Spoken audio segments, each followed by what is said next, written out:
Radio, 92.3 The Fan. An Odyssey Sports Station. 92.3 The Fan, 2020 Sports. Now, the Browns had their final OTA workout of the week on Thursday in Berea, capped off 3 days of work. Deshaun Watson and Shedeur Sanders continuing their battle to be the starting quarterback. Offensive coordinator Travis Schweitzer says that both guys have been doing well over the past couple of weeks. Both of those guys and really all of our guys are progressing very well. Very pleased in what we've seen in the growth. Like I said, a lot of it's the familiarity with the system, getting a little more comfortable as we move on. But their progression, just in the short time that we've been so far, is very encouraging, and we're excited about that. Coming up on Monday, Browns going to do their annual golf outing, this time down at Firestone Country Club in Akron. Then 4 days of OTAs beginning Tuesday in Berea. Cavaliers team president Kobe Altman is going to speak with the media later on this morning. It's his end-of-the-season press conference. Cavs won 52 regular season games and reached the Eastern Conference Finals for the first time since 2018. However, after winning a pair of Game 7s against Toronto and Detroit, well, the Cavs got swept by New York in 4 games. Press conference set to begin at 10:30. We'll have it for you live right here on 92.3 The Fan. NBA playoffs last night, Western Conference Finals, Game 6, San Antonio beats up on Oklahoma City, 118-91. Victor Wembanyama, 28 points, 10 rebounds. Spurs forced a deciding Game 7. Spurs taking control of the game thanks to a 22-0 run in the third quarter. Shai Gilgeous-Alexander of the Thunder, just 15 points. Game 7 tomorrow night in Oklahoma City. The winner takes on New York in the NBA Finals. That series starts on Wednesday. Guardians continue their homestand time. They will begin a 3-game set against the Boston Red Sox at Progressive Field. Slade Ciccone is going to start for the Guardians. Meanwhile, the Guardians will be lacking Gold Glove outfielder Stephen Kwan for the Boston series. He was placed on the bereavement family emergency list yesterday. Kwan can be on that list for 3 to 7 days. Can now find 92.3 The Fan on YouTube. Subscribe to our YouTube channel. Get the best content from our shows each and every weekday. That's 92.3 The Fan on YouTube. Headline sports news every 20 minutes right here on 92.3 The Fan. From the University Hospital Sports Desk, I'm Jeff Thomas. Up next, time for the Ken Carman Show with Anthony Lima here on 92.3 The Fan. The Afternoon Drive. The 9th pick in the 2026 NFL Draft, Browns left tackle Spencer Fonot. We weren't there. How did the quarterbacks look, in particular Deshaun and Shedeur today? Oh, they looked awesome. Those guys are freaking leaders and just amazing players. Now, if you had to say one looked better than the other, Yeah, how would you answer just that like maybe question, cap Spencer? the race for us. I won't. Oh, that's smart. That's smart. You know, I gotta say, All right. I I gotta will say, not answer that question. you might be a rookie, but you're giving off some vet vibes with some of these answers here. The Afternoon Drive. Weekdays starting at 2. We are Sports Radio 92.3 The Fan. The Ken Carman Show with Anthony Lima. You guys can see the clips, I'm sure, on YouTube of Deshaun hitting the long ball. He's got more velocity on the ball. He did not trust that arm in 2024. I was there at the Greenbrier one day, and this didn't go over well, but I watched him not be able to hit a pocket in a net 25 yards out. He left it short, and he cut his practice short that day. And when I wrote about it, like I said, that didn't go over well with probably him and the team. But he wasn't himself in 2024. He was never himself in 2023 with the arm and the shoulder, because that started way back in week 3. So that year was kind of a wash. And then you fast forward to 2024, and he still didn't have it. He didn't have any confidence in the arm at all. And it was just a recipe for disaster. So this year, things are much better for him and around him, including the arm strength. But now that he's been 2.5 years out, and he also had another year off to rest the arm last year, it just looks so much better. This is Cleveland's Sports Radio 92.3 The Fan. Morning. Owen, I'm sorry. I hate both of you. Why? I know it was good, but I gotta get this off my chest. together. I apologize. Hey, it's not for us. It's for the listeners. I'm sure the listeners enjoy Well, it. it's for you to respond. But to. I have to. How we start the show. We'll just go back to doing generic. Can we do it at 6:20? I'll get the guy that dances in his living room to sing about you guys. Not again. a generic What open happened to that guy? with Where is Ben? he at? What was Where's Ben Ben saying? Ryan Metzger at? Yeah, we had a Cavs playoff run. Like, Yeah. if he didn't believe, then obviously Do, the fans didn't believe. Oh, man. Nunchucks. He was great. Remember the Baker Mayfield song where he had a kendo stick out? That was awesome. yeah. All right, I got to get this off my chest. So, Owen, if you want to replay it at 6:20 or something like that, you go right on ahead. It's over. Well, I want you to now. I'm begging you to now. Please, for the listeners first, because Ken is going to declare a starting quarterback. No. After we hear that audio next segment. So you better be listening. I actually did write it down. I'm about ready to just it's over. Call it a race. That was quick. About ready to. I've seen enough. Like a small town mayoral race. Now, It's for it to be an 7:30. official Ken Carman thing, you've got to write it down, put it in an envelope, and in 8 weeks, open that envelope and tell us the name that you wrote down. Yeah, 7:30, 7:31. We've called it for the mayor. It's over. Is it like a time capsule? It's like that Johnny Carson bit where he holds it to Karnak, the Magnificent? You have disgusted me, and I needed to tell everybody this. So I'm not going to tell us where we were at, but you and I were at a gala yesterday afternoon. Yeah. And I can't believe you did this. And I'm not trying to make a mountain out of a molehill. If somebody was around you, the whispering that would have went on. Tell everybody what you did. It was a nice spread of a collection of vegetables. With dipping. Dips. Yep. Sandwiches. There were sandwiches. Always the wraps. Yeah, they had the wraps. Did I see chicken salad? Terrific. Just terrific. Made out of chicken.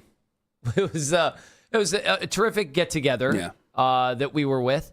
Yeah. A bunch of people we knew, others we didn't, across the community. And we got to meet others, and they were nice people. And this was all in the kitchen area. Yeah, stop beating around the bush, tell everybody what you did. Well, I want to paint a picture. There's a separate area. You filthy pig. And there, of course, a bunch of the little party plates. So if you were going to put a collection of goods together, which we don't like to do, you made a good point before we went on the air. You're like, it's always weird to sit there or stand there. Well, notably, and talk while you're shoveling all these little grab bag of food. It was an into odd our time mouth. of day for us. If we were there later, it probably would have been easier. But I just don't like eating in front of strangers. Obviously the jokes write themselves for everybody. So I saw a carrot that seemed to have my name written all over it. Mm-hmm. And again, there are all those plates. We've got the tongs that are right next to it.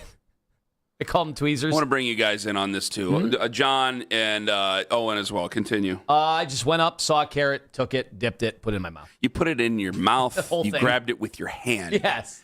That's my issue. Very so careful not it's to a vegetable touch, tray. not to touch anything else. It's a vegetable tray. You go to your grocery store, you go to your Food Lion or wherever, what have you, and you get a vegetable tray, and it's got the dip in the middle of it. Everybody knows what I'm talking about, but just to paint the picture, and this animal went up there, and I'm not trying to do a Seinfeld bit here. I know that's what people are going to think. I confessed this to him before the show. I just thought it was piggish of you, and I just can't believe you did this in front of strangers. Like if it's at your house and your family gathering, you knock yourself out. You're the king of the castle. You want to put your hands double dip at home? all over. You can do whatever you want. You can do whatever you want. But you're in a public setting. Mm-hmm. You're with a bunch of strangers. You use your hands to grab and you say, I only touched the one. You think you only touched the one. Very clear. It messes with the head of the person who might have saw you. And then you dipped it and you didn't even use a plate. The tongs right and the plates are there for a reason. I call it a clean getaway. The tongs and the plates are there for a reason. And what you've done... For me to look at as I'm grabbing my carrot. There's going to be... It is just filthy. It is just filthy public behavior. So what about it is so filthy? Everything you described. What do you mean it's not filthy? What do you mean what about it is filthy? All I've done, Everything Kenny, I said, your bare hands. You know what's been in that hand? The bare hands beforehand? that I would be using on the tongs that the next person now has to put their bare hands on the tongs. It doesn't matter. Now that's germ in the head. transmission. It's in the head. All sorts of germs. I've avoided all of that because I've just gone and gotten the carrot, which is now in my mouth. But the and point then goes down my esophagus. It's in somebody's and now head, who knows though. where It's it is. in my head. You've told me this now, and now I have to keep an eye on you at all times. Because the old adage is, and I know it's 6 o'clock, and I know today's the last day of school for a lot, but you know the old adage, every hand you shake has had a you-know-what in it. Oh, yeah. And if you've had your hands, and and then you put it on. It doesn't matter. It doesn't matter. I know you. I know you weren't sitting there licking the carrots and touching all the carrots, fondling the carrots and the broccoli and the celery and there is celery in there, the cauliflower and the whatnots. I understand you weren't touching them all. I know that you probably did your very best to just touch one, even though, I don't know. It's very careful. I wonder if we get a little further in the show. You're like, I accidentally dropped it and then picked it back up and da-da-da-da. I did have a scratch inside my nose. You see, that's how it goes. About. So this is the issue.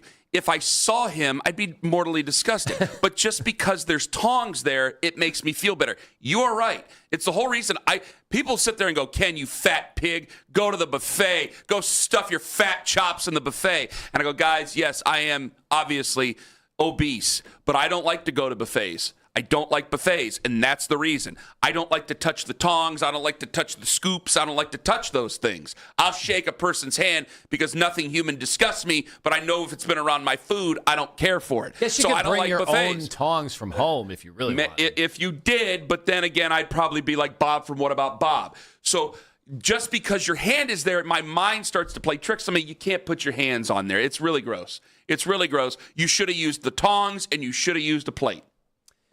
They're paper plates. Obviously, that is something that is... We were asked whether or not we were loading up. No, Lima only had a couple. We were not loading up. Generally accepted. What a great day that was. Loading up. Here we go. I do understand that is generally how society conducts itself in those settings. But to me, it just makes it so much faster. Go up, get your carrot. Of course it's put faster. It in your mouth. I didn't touch anything. I made sure to only touch what I consumed. It said it's not faster. And we're done with it. I call it a clean getaway. We're done with the process. It's faster to run into a Target and grab things and run out of there, but you don't do it because we live in a society. Have some fetching up. I see how other people lord over that stuff, and then I'm thinking, oh, my God, their dandruff, their hair clippings, the particulate coming out of their mouth. You don't make it any better. And off their skin. You don't make it any better because you popped in and popped out. The longer you hang out over there, I think you are more of a nuisance. I wasn't over there. There's an infestation. I wasn't over there. I was in the other room talking to the stranger. Oh, hold on. Let me get the Ray in East Cleveland. Hello, Ray. Hey, what's up, Ken? You know what? This is the second time since I've heard or dealt with you. I totally agree with you. Thank you. My man. And he's trying to justify it and just saying, you know what? You're right. I'm sorry, and move on. Yeah. But he's trying to justify that trifling act. You don't do that. Yeah, it's disgusting. And like you said, your mind thinking, wow, what fell off his hand, and is it over everything? And you just don't do that in the public. But Ray, I see people coming out of the bathroom, shaking hands, kissing babies. No, they don't. Look, it's all disgusting to me. Everything. Don't be like those other people. Yeah. Okay? You do the right thing. Yeah, you're right. You teach your children that. Ray, if I showed you in record time how I got up, we should have had Guinness Book of World Records to observe this. Ray, thank you for the call. They come with they have their checklist, they have their gloves, they could observe this. I am in and out. It's amazing how it's the fastest thing I've ever done. Go in, see carrot, get carrot, and we're in a public setting. A nice healthy dip of the carrot. Sure. Lima is a public figure. We're in a public setting. Eyes may gaze on you. There are people who sit there. I can't tell you how many times I've left like a grocery store, like an O'Reilly Auto Parts, whatever it may be, and I'll get a tweet like, "Hey, were you just in the O'Reilly in Streetsboro?" And I'll be like, "Yeah." And I'm like, "Why didn't you come say it?" "Oh, I didn't know if it was you, and I'm just observing." So I sit there and I get self-conscious. You think everybody's looking at you. What did I do? And I think probably the same thing would be for you because, again, I made jokes about you, but you do actually kind of do look like the guy on the Forest City Auto Parts sign. And if they see you, I think that they're watching you, and you think you were just in and out like some sort of cat burglar. Little do you know, you're like the Wayne Newton walking around there, and you walked in there and somebody saw you put your hand on that carrot, dip it, eat it, walk away. You think nobody saw it. Somebody's disgusted. This is a word of mouth type of thing. We've never had a billboard here. All of a sudden, our ratings are in the toilet because you wanted to turn the vegetable tray into a toilet. And everybody around the city's talking about you. Thanks a lot. My kids can't eat or go to school now because you had to get a carrot in. I think you would have been impressed. Carrot. I think I even flipped one up in the air and caught it in my mouth. Irresponsible hog. Like a seal? I'm doing tricks, doing party And tricks. honestly, like some of that's a gag, but it really is gross. Use tongs. Am I wrong? I can't be wrong. Just one and done. I'm in and out. We're in a public setting. It's pretty gross. Yeah, thank and you. And those carrots tend to get a little. Yeah, they get the feeling on them. Yeah, the film. The film. That's what it is. Yes, and it transfers. It does. John's answering calls. I'd ask him. Yeah. I think he would agree. I'm just telling you, I see. If he has any fetching up. I see the way that people kind of hover over those trays, and I'm like, man, the longer you're there, it's contaminated. Come on. Get in and get out. You're Let's disgusting. Go. You're disgusting. Even if you just have to take the whole tray with you. We invented tongs for a reason. You might as well just, once you grab the one, you should have just put a cover over it and said it's coming with me. We had our old overlord here, Tom, who's now in the Carolinas golfing every day. That guy wouldn't touch anything after anybody touched it.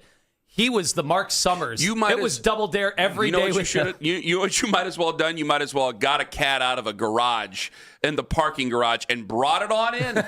You might as well have done that because I bet Tom would have felt the same way. Nobody would ever bring in a wild feline to the radio studio for everybody to pet. Died that day. Yeah. Well, you don't see. You and I are the ones who have to deal with it. Lyman doesn't have to do the meeting after the show. He's got to go. Tony and Kent, you're next up on the Fan. Hello, Tony.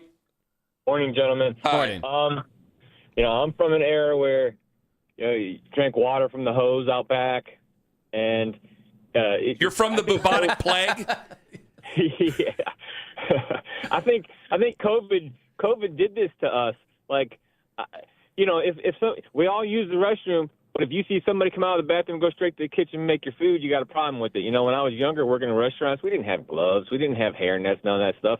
This doesn't bother me a bit, but COVID has turned people into germ freaks. Tony, Ken Fauci over here wanted the whole place evacuated. Yeah, it's ridiculous. Anthony, I don't agree with you very much, but I'm with you. Clean getaway, that's all there is. Didn't Bone Thugs have a song about getaway down 71? Yesterday would have been 77. Todd and Menor, you're next up on the Fan. Go. So I'm not taking either side, but I had gotten a sick. Oh, who are you, Baskin and Phelps? Take a side. Let's go. All right, I'm going to take Anthony's side because you're going to get a foodborne illness whether you're using tongs or not. Everybody uses tongs. Everybody still gets sick. Todd, it doesn't matter. It didn't curve it. In all honesty, you are right. They never put that sign up on the wall, though. Everybody still uses tongs. Everybody still gets sick. Listen, I believe in natural tong immunity. I've said it for years. Okay, Tony and Todd do have points. You're getting sick. The first guy that said that he never agrees with Anthony, but he does on this one. Maybe go back and reevaluate your life. You were probably right before. Keep not agreeing with him. It's the mental image, though. It's what they see, and if it bothers me that much mentally, then you've disturbed my day. So just next time, just use some tongs and be a grown adult, tax-paying American male and do what's right. Okay? Can you do that for everybody involved? Can you do that? I know someone who's got a birthday coming up soon, and maybe gets his own set of tongs. That's what you're getting for 45. You're getting a set of tongs. Let's send some gloves. I'll take the full mask. Put me in a hazmat suit while you're at it, Kenny. It's the mental issue. No, you guys are right. Look like Heisenberg making the meth. And I don't care about drinking water out of the hose and things like that.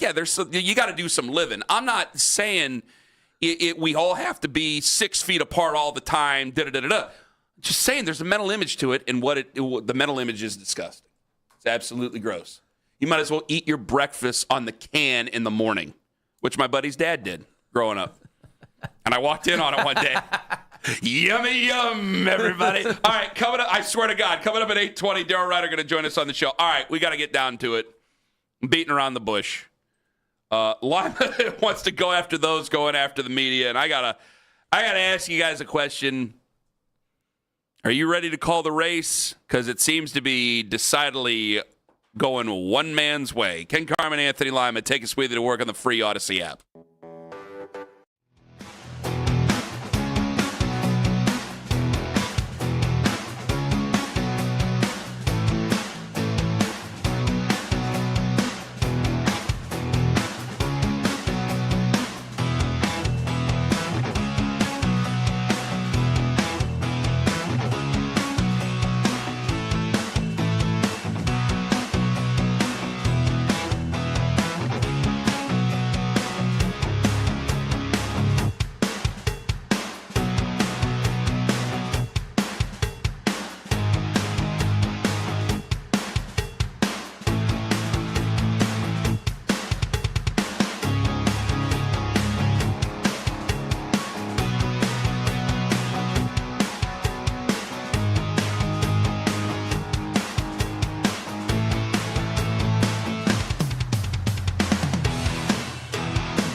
Faygo has created the flavors that make it the one true pop for Cleveland's taste buds. Don't forget it's Faygo time at your local Drug Mart location. Visit them for weekly specials. Talk sports deep into the Cleveland night. Overtime with Jake Volnick. Weeknights at 7. Sports Radio 92.3 The Fan.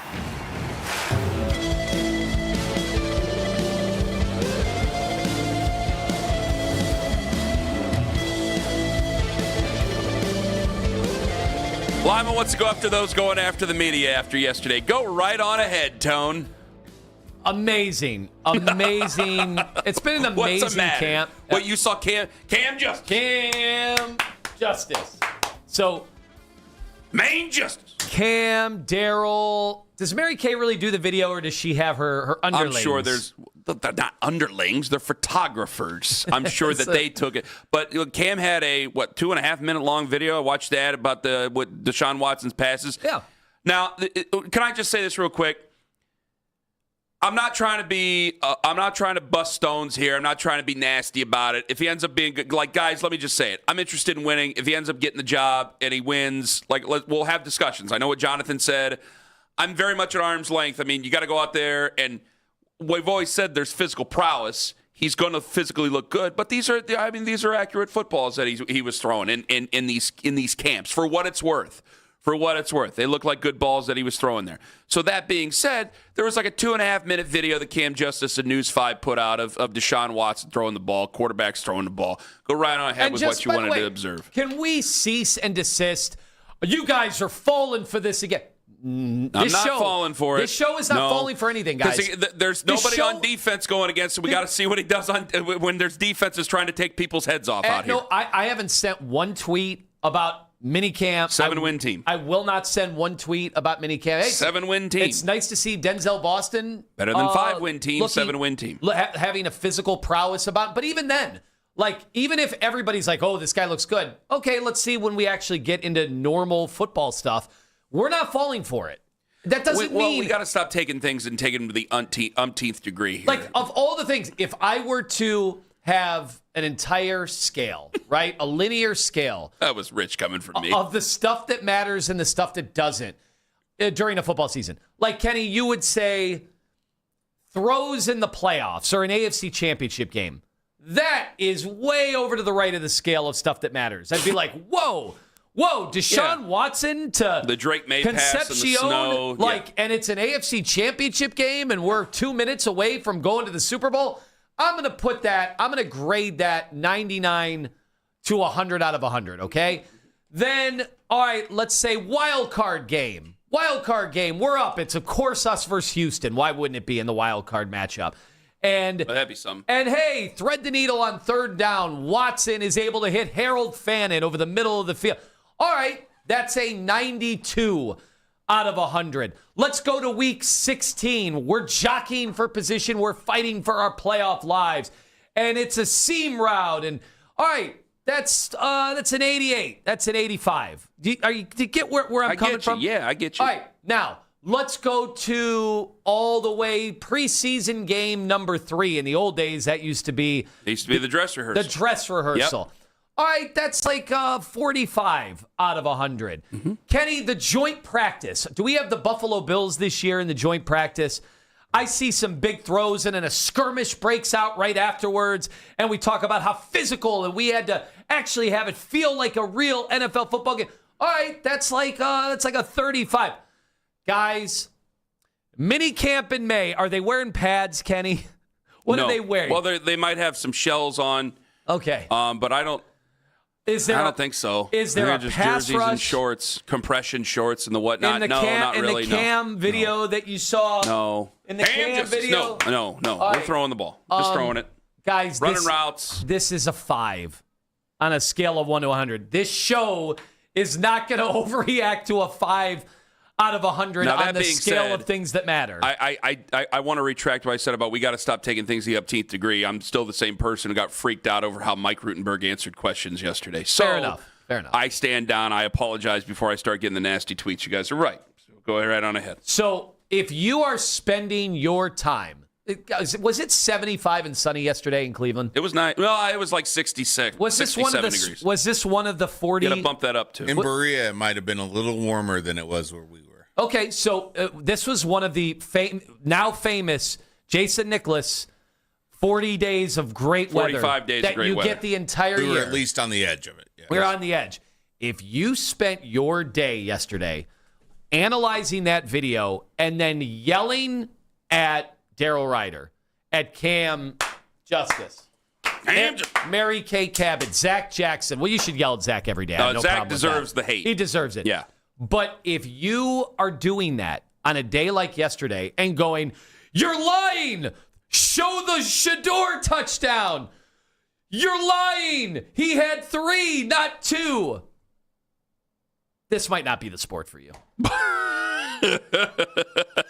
Because I felt like yesterday was a weed out day. If you spent your day on a beautiful Thursday in Northeast Ohio, while I'm going right to the chip or right to the carrots and not even using the tongs yesterday, if you spent your day doing that, man, you're not in it. You're not built for this.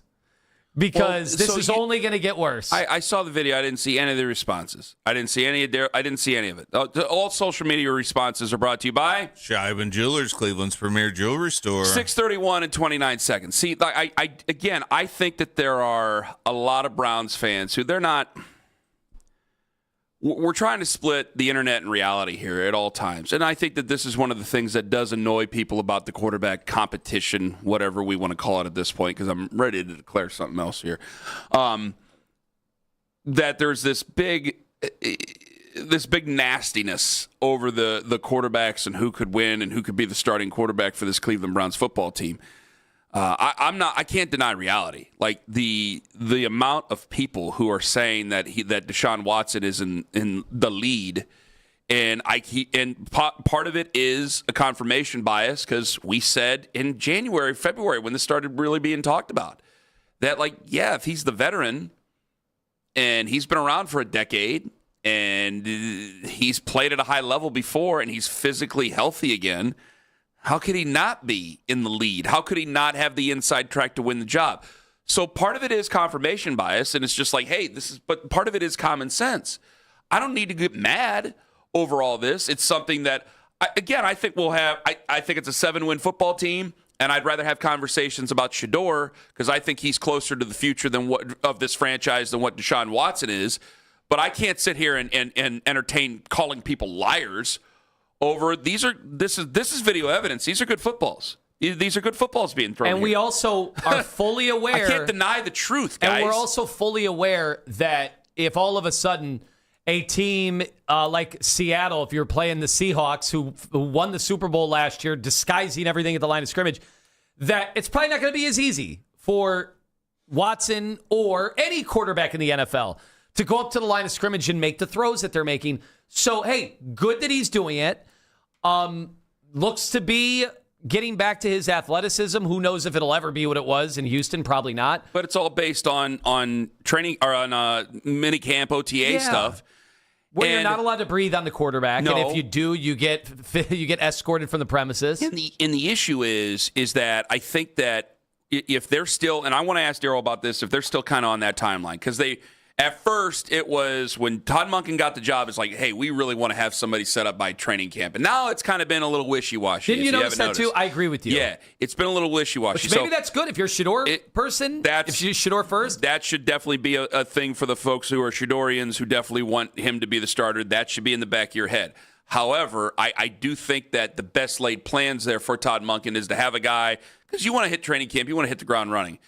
I don't want to be doing experiments in training camp. Like, now's maybe the time for experimentation. By the time you get to training camp, you are trying to win football. You don't want to divide all the reps out. I mean, think about going through that last year. Say what you want about Stefanski's handling of that. That didn't make it easy on anybody. That didn't make it easy. I thought it was all handled terribly. Right, like the whole thing. These are important reps, and I get it. You want to hand out as many as you can to the youngsters, but by a certain time, it's like, all right, prepare the team for actual football. And what we were doing last year in no way, shape, or form prepared anybody for a season of football, and then you saw what happened. We cycled through all 4 quarterbacks in record time. Yeah, just because you're telling me something I don't want to hear. Like, I'd rather it be Shedeur who's throwing the ball all over the place and looking good. And I'm sure there's videos also of Shedeur I saw some looking good stuff good from him. But when I keep hearing about one guy being in the lead, I have to take that and go, man, I got all these people who are insiders, all these people who are saying this guy's the one who's in charge, who's going to be the one who's leading this race. I can't just call them all liars because they're telling me something I don't want to hear.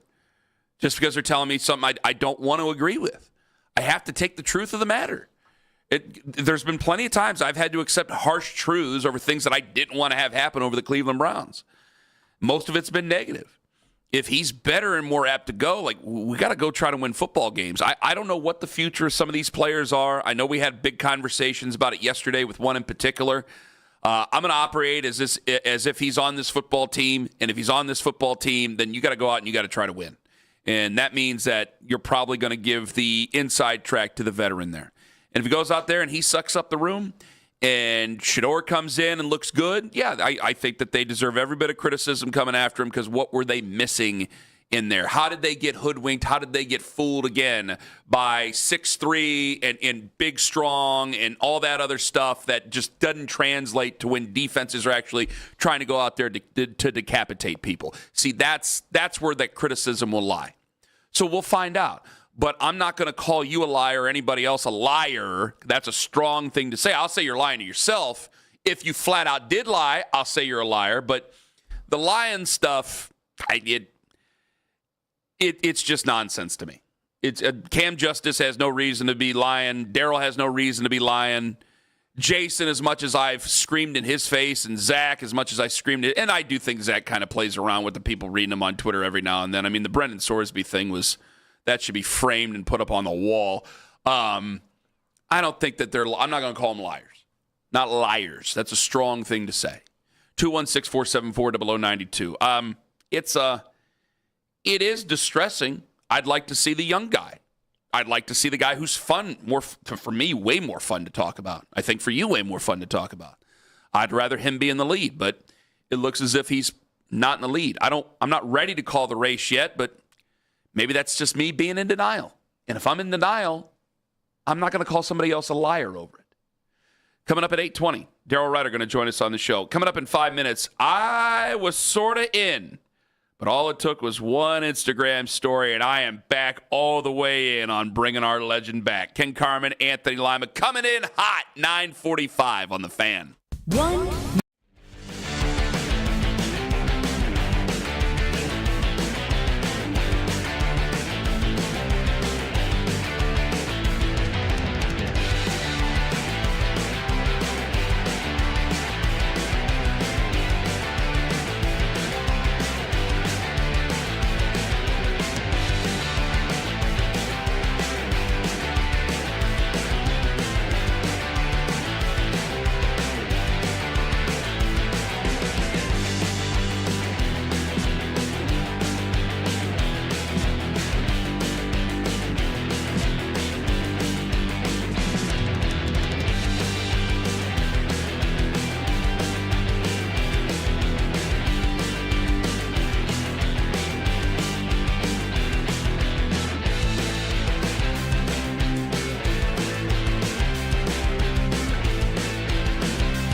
House Square. Enjoy local and national performances, plus a community festival full of family fun. Visit trycjazzfest.com. That's try-cjazzfest.com.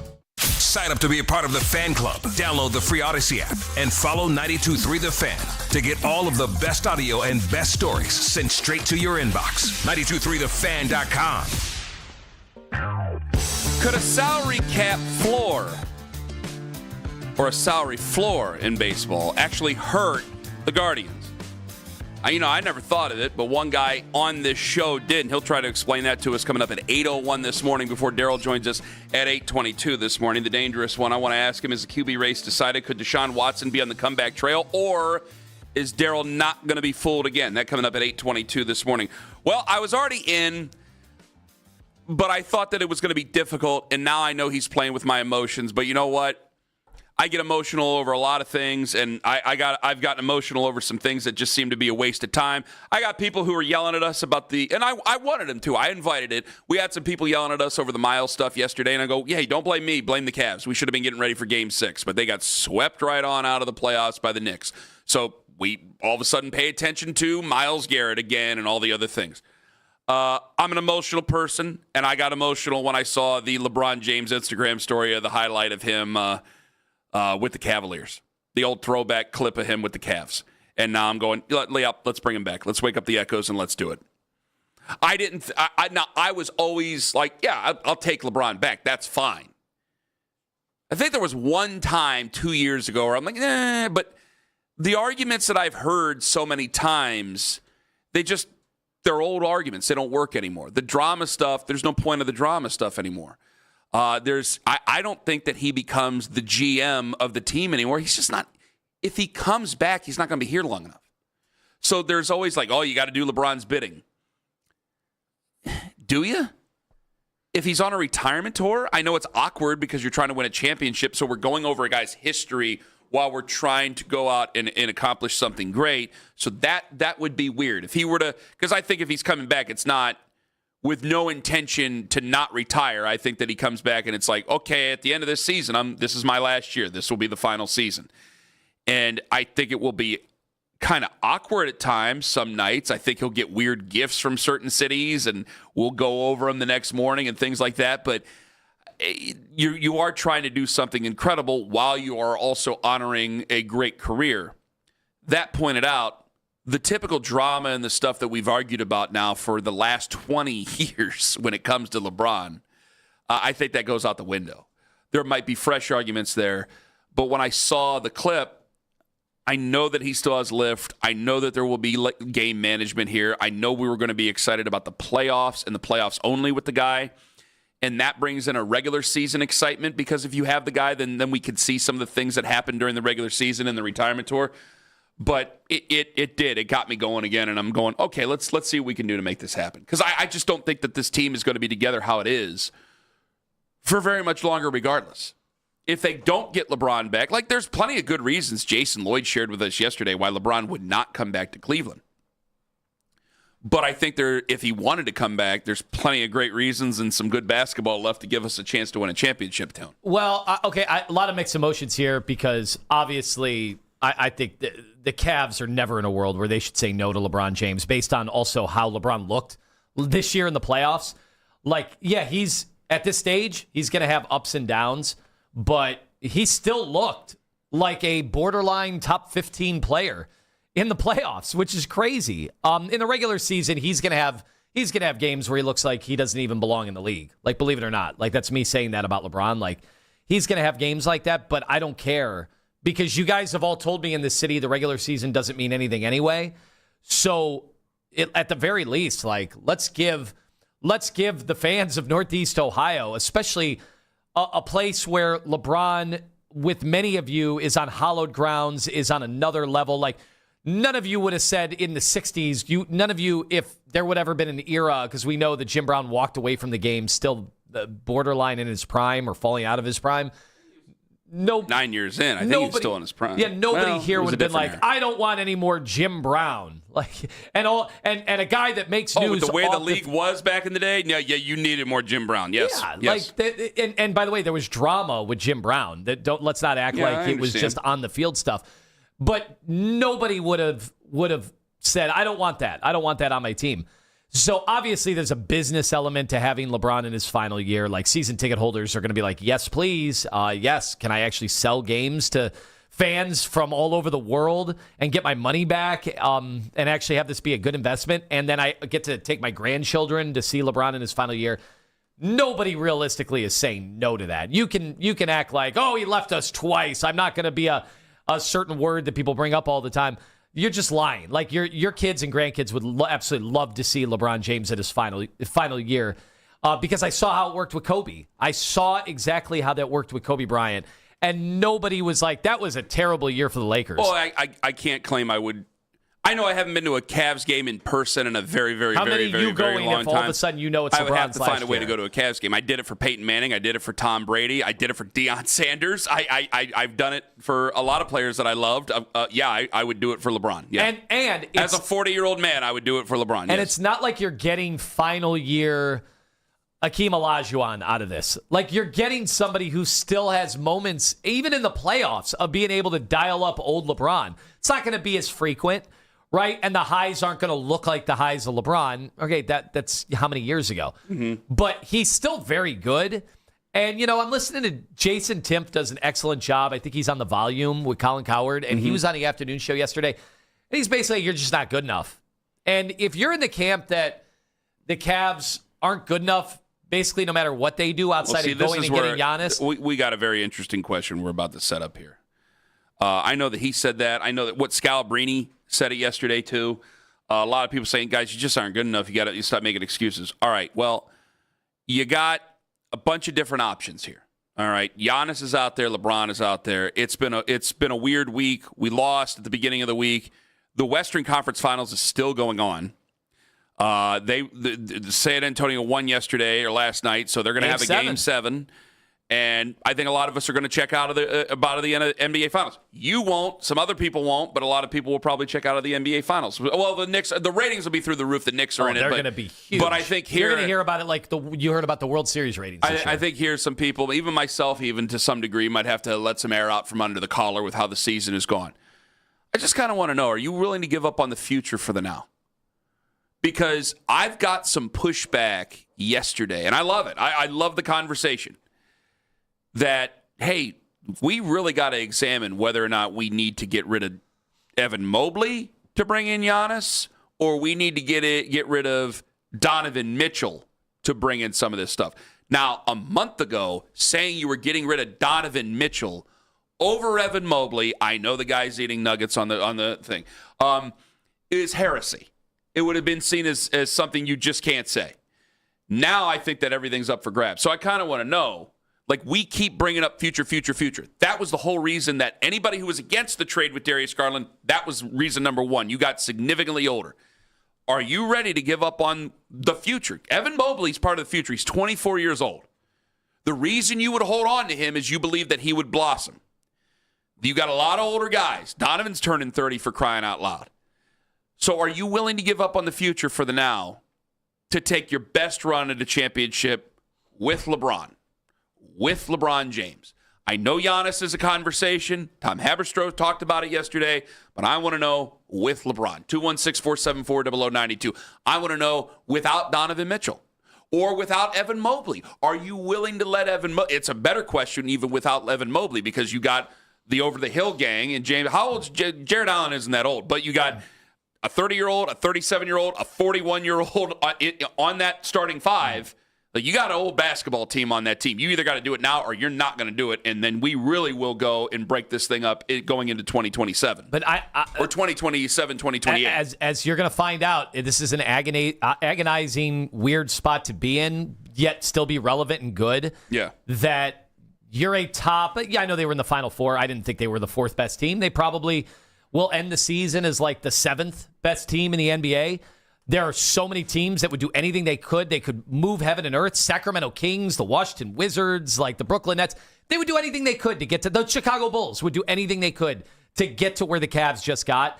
And yet everybody around the league, when you get to the Final Four like this and you're seeing the other teams with wings and athleticism and youth, like you're just not there. So there is no magic wand move that they could make. And so that's part of the reason. And I'm like, yeah, I'm ready to move do some it. contracts around to get LeBron next year. 100% I would do that. Even if it includes Evan Mobley somehow? I don't. It wouldn't. Evan Mobley. Yeah, Evan Mobley somehow? It wouldn't. It wouldn't at all. If he was fat, you knew we would be doing that. Thank goodness he's not fat. The types of moves I'm seeing would be having to do with Max Strus, Dean Wade, maybe at your worst have to give away Jared Allen. Yeah, I would do it. I would do it. To have LeBron's final send-off year. If you guys are all telling me they can't win a championship anyway, then why wouldn't I take LeBron? Why wouldn't I? If you can't win a championship anyway? Yeah. If there's Even no if you got moves, LeBron, you couldn't if win a there's- championship, you're saying? He's I mean, the odds are against you. San Yeah. Antonio, Oklahoma City, they should be together again next year, right? Oh, yeah. Okay, the Knicks should be together again next year, Yep, right? they will. Okay, so well, I don't know about the Celtics. Is there anybody else out there? Minnesota. Minnesota should be together again next year, Yeah, but correct? I mean, we're all right. So I'm just bringing we're it on the up. opposite side of the bracket anyway. I understand that, but what I'm saying, you're doing this for a championship. So you're either all in or all out now. But all Because I'm willing to do it. I'm willing to go that far. Every NBA guru and capologist is like, there isn't a move. There isn't a move. Like, yeah, going to getting Giannis makes things really, really interesting, and then maybe that would entice LeBron. Okay, be like the Avengers. You'd be very old. Most likely that team also wouldn't win the championship too, but it would be interesting. I didn't sit here and have. Let me talk to you as a fan. Okay, let me just say it, and then we'll go. I want to know from people. 216-474-0092. I didn't sit through the arguments over Colin Sexton and then trade him away for Donovan Mitchell just to finish in the Eastern Conference Finals with 3 first-round picks. I didn't argue over Darius Garland and then trade him away for James Harden just to get to the Eastern Conference Finals and giving up even more picks and all the other stuff. I didn't go through all that as a fan. Like, this has to But all those guys, had you have done nothing, would have left you like on the outside looking in to even make the playoffs. Yeah, exactly. That's what I'm saying. So I sat through all that. I went through all that. We had those fights. These are moves that I, on the air several times over, said, yes, make the move. So why wouldn't I want to make the move here? 216-474-0092. I want to know if you guys are with it. Ken Carman, Anthony Lima, and I can't do what I accused Kevin of doing for so long at 722 on The Fan.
season by following the Browns playlist and 92.3 The Fan on the Odyssey app. Headline sports news every 20 minutes right here on 92.3 The Fan. From the University Hospital Sports Desk, I'm Jeff Thomas. Catch Afternoon Drive with Nick Wilson and Jonathan Peterlin live on YouTube each and every weekday from 2 to 7 p.m.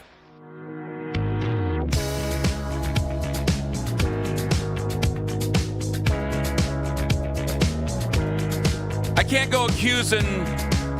can't go doing this if I've accused Kevin of doing it for the last how many years. More on that coming up at 7:22. It involves the quarterback's tone. I can guarantee you that. That coming up at 7:22. I'm ready to go all in. I saw the highlight on the Instagram story from LeBron, the clip. I'm ready to go. I'm ready to bring him back. I was ready to bring him back before.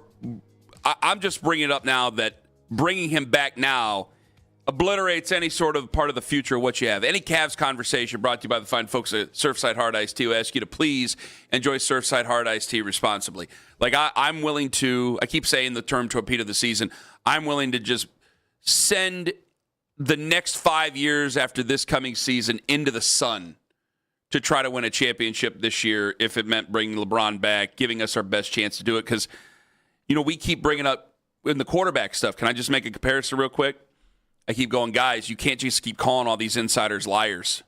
It's not some vast conspiracy against it. Like, we're going to have to accept that, yeah, Deshaun Watson's probably very much in the lead to be the starting quarterback for the Cleveland Browns. Well, I can't deny all these insiders and all these analysts sitting there going, you guys don't have a shot with this team. They're not good enough. There's something missing. Okay, is that something missing LeBron? Like, my guess is, yeah, we'd be underdogs going into next year with LeBron. Be underdogs going into it. Underdog without Evan Mobley or without Donovan Mitchell, whatever. Like, you'll be underdogs. I got to take my biggest swing I possibly can. It's hell hack time. I got to do anything I can to try to get this team to a championship because I think it's probably going to bust up anyway. Yeah, I guess the only thing I would take exception to, like, I don't think the LeBron part of this is something that cripples your future or anything. That would be like the Evan Mobley or Donovan Mitchell talks. Like, if you're trading Donovan or trading Evan Mobley, now we're talking about, different types of windows, and obviously they're on two very different types of windows. Again, Jason Tipp was on yesterday Afternoon Drive and said, you'd have to think long and hard about trading Donovan before he has to make $70 million, because once he gets to the $70 million threshold, his contract becomes an albatross, and it becomes something of no value. Like, no teams are going to want to trade with you after the fact when he's getting into his mid-30s and making $70 million a year. Then there's no value there whatsoever for other teams. Mobley is the one with value, but again, none of that has to do with LeBron. LeBron, it just depends on what he wants to do next year and where he wants to be. Like, yeah, I'm sure him and Rich Paul are like, yes, Lakers, like, give us the most amount of money you can. And then he'd probably take it. But that would be prohibitive to the Lakers in terms of building a champion and having them compete with, San Antonio and Oklahoma City. The Cleveland thing's a totally different thing. That's a nostalgia play. That's financially, he's not going to make a ton of money in Cleveland. So I don't think that has anything to do with, like, crippling your future to go get LeBron. No, but I think that, again, he just retires after that coming season. Yeah.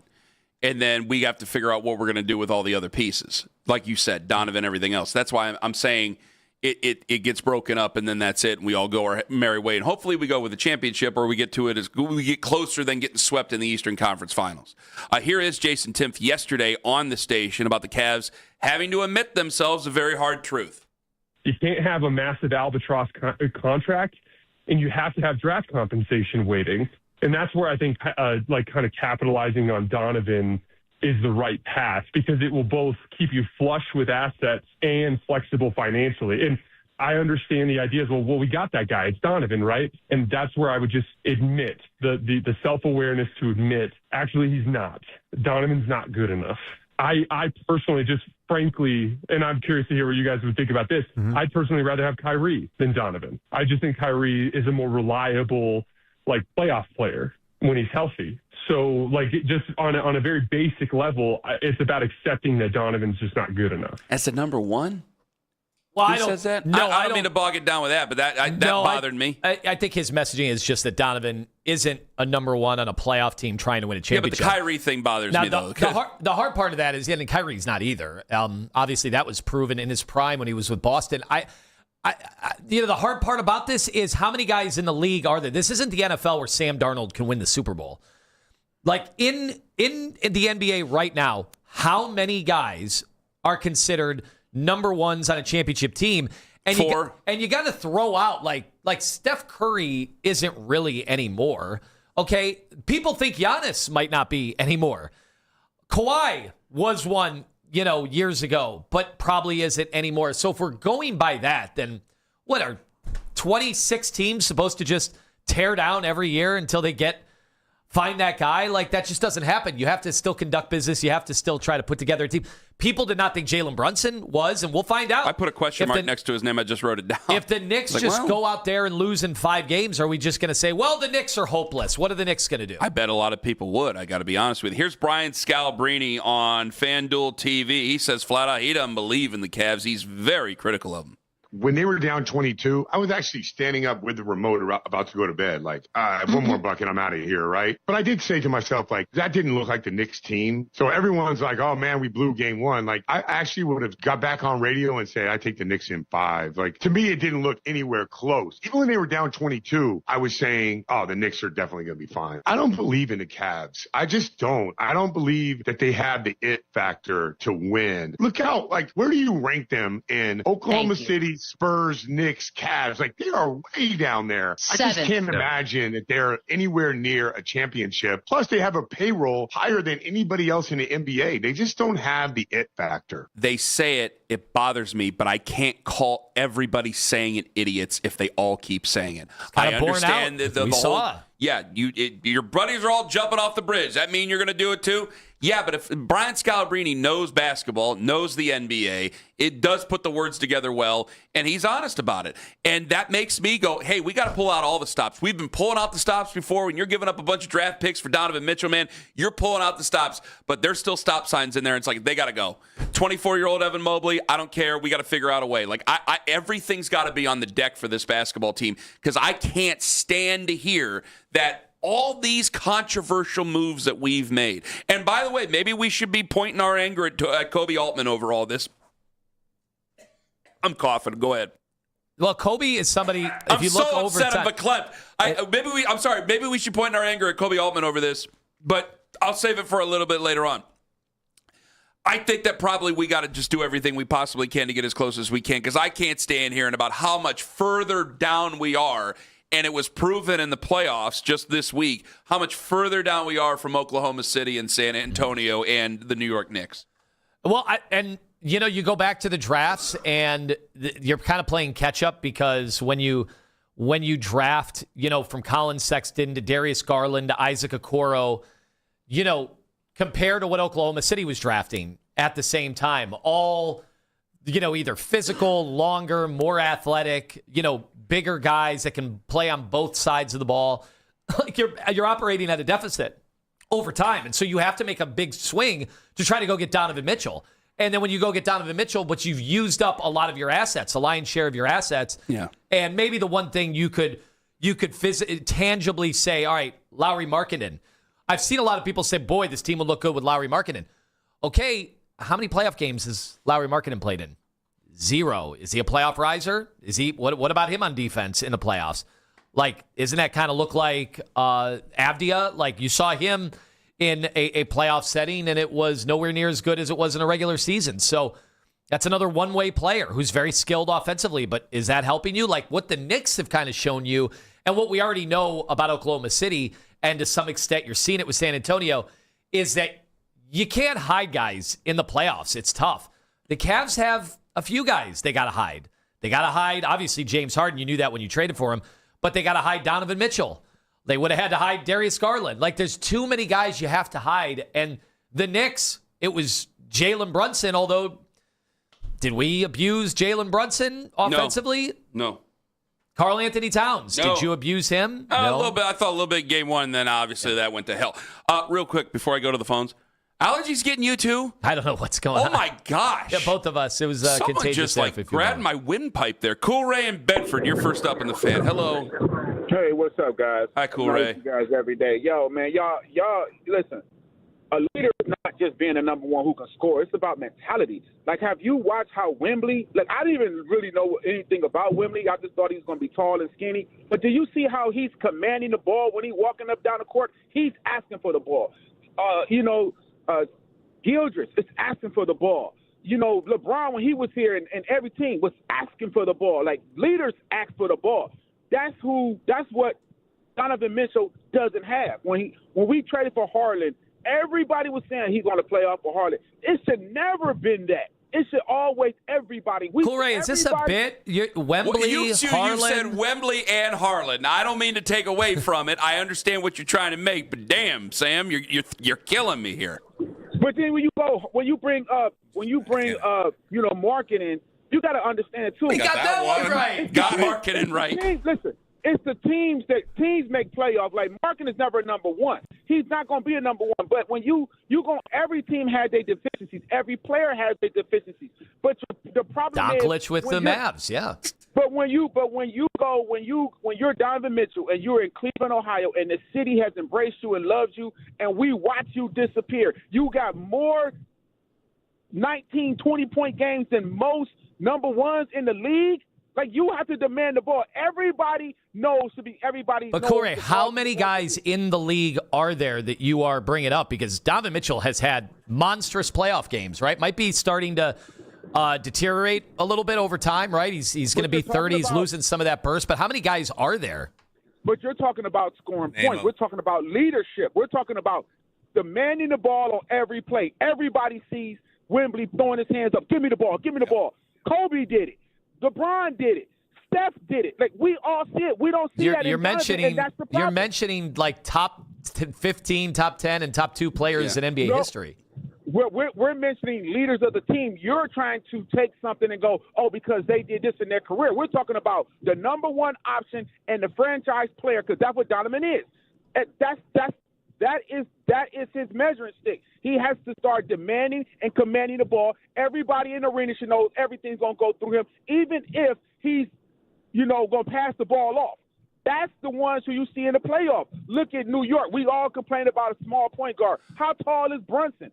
He's playing his tail off. Physically, but we're dancing around the issue here. Cool, Ray, thank you for the call. Physically, though, like, Steph Curry is the only one who could actually do it. I mean, with the names you're mentioning there, we're talking about Zeus type guys, and then before that, exactly, Isaiah. Well, thank you very much. Like, I don't know if Donovan is that guy. He is the guy he will acquiesce. He will do that. Cool Ray isn't wrong about that. Like, I saw Evan Mobley calling for the ball. They just didn't throw the ball to him. And then when you had the situation, and then when he gets the ball, what's he doing? Well, he's no Sly Gages. Coming up at 8:22, Daryl Ryder going to join us on the show. Is the QB race decided? I'll get to some more of you guys. You guys ready to just push all your chips to the center?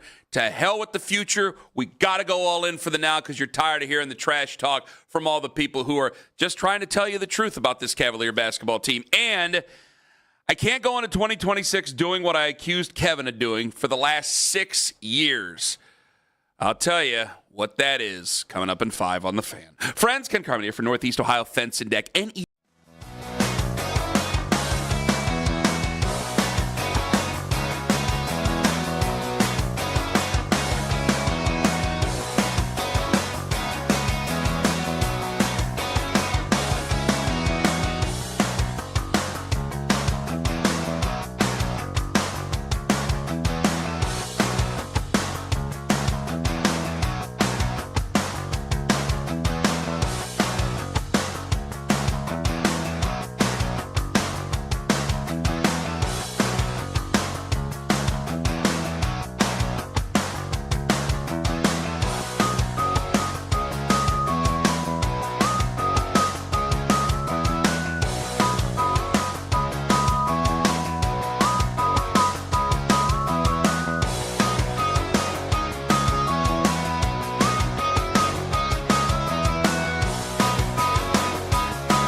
3 to 7 days. You can now find 92.3 The Fan on YouTube. Subscribe to our YouTube channel. Get the best content from our shows each and every weekday. That's 92.3 The Fan on YouTube. Headline sports news every 20 minutes right here on 92.3 The Fan. From the University Hospital Sports Desk, I'm Jeff Thomas.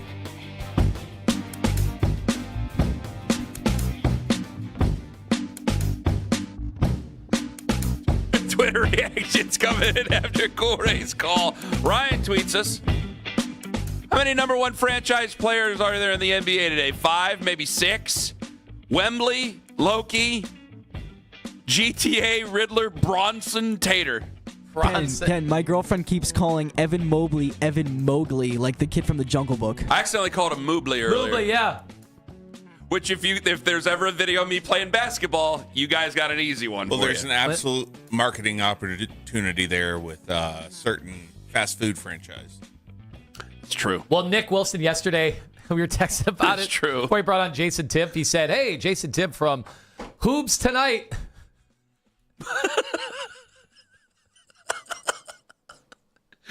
All messing it up. 8 o'clock, how a salary floor could actually hurt the Cleveland Guardians. Nobody in this room thought of it. Somebody on the show did. And I just want to hear him out because I never thought of it. I want to know why it would hurt the Cleveland Guardians coming up at 8:01. I'm totally open-minded about it. Also about last night coming up in 25 minutes. I got to tell you, I can't go into 2026 accusing Kevin of what I accused him of for so long, doing what I accused Kevin of doing for so long. You remember years ago, get back to LeBron coming up, but you remember years ago when we used to sit here, even though his usage rate was high, we used to get mad. Fourth quarter would come around. It's like, why is Nick Chubb standing on the sidelines? And then they would show Nick, and he was like visibly annoyed that he wasn't in the game in critical situations. And I said to you in an exasperated tone that I thought if Vince Lombardi came down from heaven and looked at Kevin Stefanski the day before a game and says, listen, you give that ball to Nick Chubb 30 times, I guarantee you're going to win. And I thought Kevin would look back at him and say, what the hell are you doing here? You've been dead for your... No. I thought Kevin would look at him and say, are you guaranteeing me I won't win if I don't hand him the ball 30 times? Because my whole thing was, and I think that's actually been proven right, I think they wanted to win their way. They wanted to win, but they wanted to win their way. I have a lot more fun talking about Shedeur Sanders than I do Deshaun Watson. Guilty as charged, right, guys? Guilty as charged. But I'll tell you this. Do we just want to win? We just want to win. So I can't be upset if Deshaun Watson is I can go, well, we'll see how the conversations go. I could be upset. But if we just want to win, then does it matter who starts at quarterback in 2026? I got to go with the guy who's been in high-level football, coaching high-level football for 40 years. And that's Todd Monken. I mean, I think I know it, which probably makes me stupid and dangerous. He's a guy who actually knows it. So don't I have to go with it? And I kind of want to ask the people, like, there are a lot of fans out there. You brought it up at 620. They're just flat out calling some of the beat reporters liars. You're a liar because of Deshaun Watson throwing a good ball. Do you care who starts at quarterback just as long as they win? Or do you just don't think they're going to win, so you don't want to see Deshaun Watson start at quarterback? No, I mean, well, I've seen some say they absolutely don't want to see Deshaun Watson win games because then you're approaching contract extension stuff. And like, what, you're going to tether yourself to Deshaun Watson for how many more years? Like that would be undesirable for, I think, most of the Browns. Like you'd find a way to have fun in the interim. Like you can't lie. I don't like think that's as bad. If Deshaun Watson's winning games and you're going to the playoffs and he looks like the 13th best quarterback in the NFL, like you'll have fun with it. You will also be like, oh my God, what's on the other side of this? Like, can we trade him at his peak? That's not as bad a conversation as I think a lot of us make it out to be, and myself included. Yeah, you will have fun with them winning games. Don't lie. Yeah, I've seen some people say, I'll put the T-shirts back into the, you know, like in the closet. Like, you're going to go to the games. You're going to have interest. Well, you'll find a way to root for everybody else that he's throwing the ball to instead of him. Yeah, I mean, he's not. listen, I'm not backing down. I don't think he really likes it here. I don't really, and I don't think fans like him here. The majority of them. But I also think that they want to see him win football games. If we're going to keep these guys around, like it's not just Miles. I mean, we talked about Miles to death. It's also a guy like Denzel Ward. You got Denzel Ward on your football team. You got other veterans on your football team. It's like, hey, let's make the most of this. Let's try to make the most of this. And there's so many things that click into place as why a veteran would have the inside track on this job. And I brought it up several times. The experience, the former play, even though it was 6 years ago, the way he used to play. And also, remember, you've got a bunch of different offensive linemen out there. A guy who has more professional experience would probably be better suited than a second-year guy going into a season where you have basically an entirely new offensive line. I mean, you might have Parker Brailsford as your center, who's a fifth-round pick as a rookie starting center. You're going to have a rookie in Spencer Fano over there at left tackle, and you're going to have a bunch of free agents who came over who are going to be on your offensive line. Joel Bitonio, I don't believe, is coming back. I mean, we've been talking about this for a long time, and then we didn't talk about it for a long time. So I don't think he's coming back. So I think that Deshaun is probably – there's a lot of things that say, yeah, he would be the guy who's more apt to it. And I want to know because I don't want to get trapped into it. I don't like the prospect of Deshaun Watson playing over Shedeur Sanders because he reminds me of what could have been. And maybe Shedor's not the future, probably not the future, but I'd like to give him a chance at it. But if we're trying to win football games, and they are, then yeah, I guess I'm going to have to accept it and see what happens. And I'm willing to, if they go crazy and they end up winning a bunch of games, then yeah, I'll have the discussion. Let's have the argument of whether or not we just cut our losses, get out while the getting's good, make a trade, whatever that needs to be done, sell high, or if we need to go ahead and go, well, you know what, we're drafting this, where, and the other, and maybe we do need to franchise tag him or give him a contract or an extension again. You know, what happens because of that? I'd much rather have that conversation than to be sitting there talking about, woe is me, my dog just died. I'd much rather do that, wouldn't you?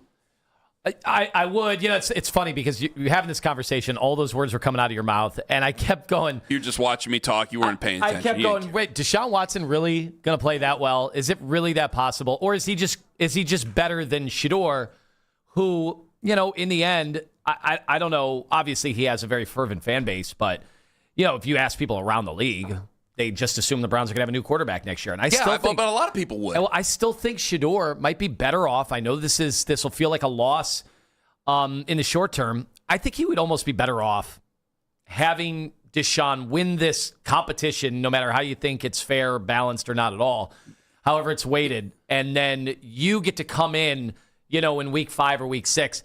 Because if you start right away with the new build offensive line, all these young weapons who don't know anything about this league and are just going to be playing by feel, there's only so much development you can get in that rookie year. Like, I think you might be much better coming off the bench and having a chance to kind of observe things in a far more normal year than what last year was. This is where a lot of people can be on the same side of this, and they're going to have to get together on this because there's something that we do have in common on a lot of this. Now, I think that it got away from Kevin, but there's a lot of people who thought that Kevin did not do right by Deshaun, and they certainly feel that he didn't do right by Shedeur.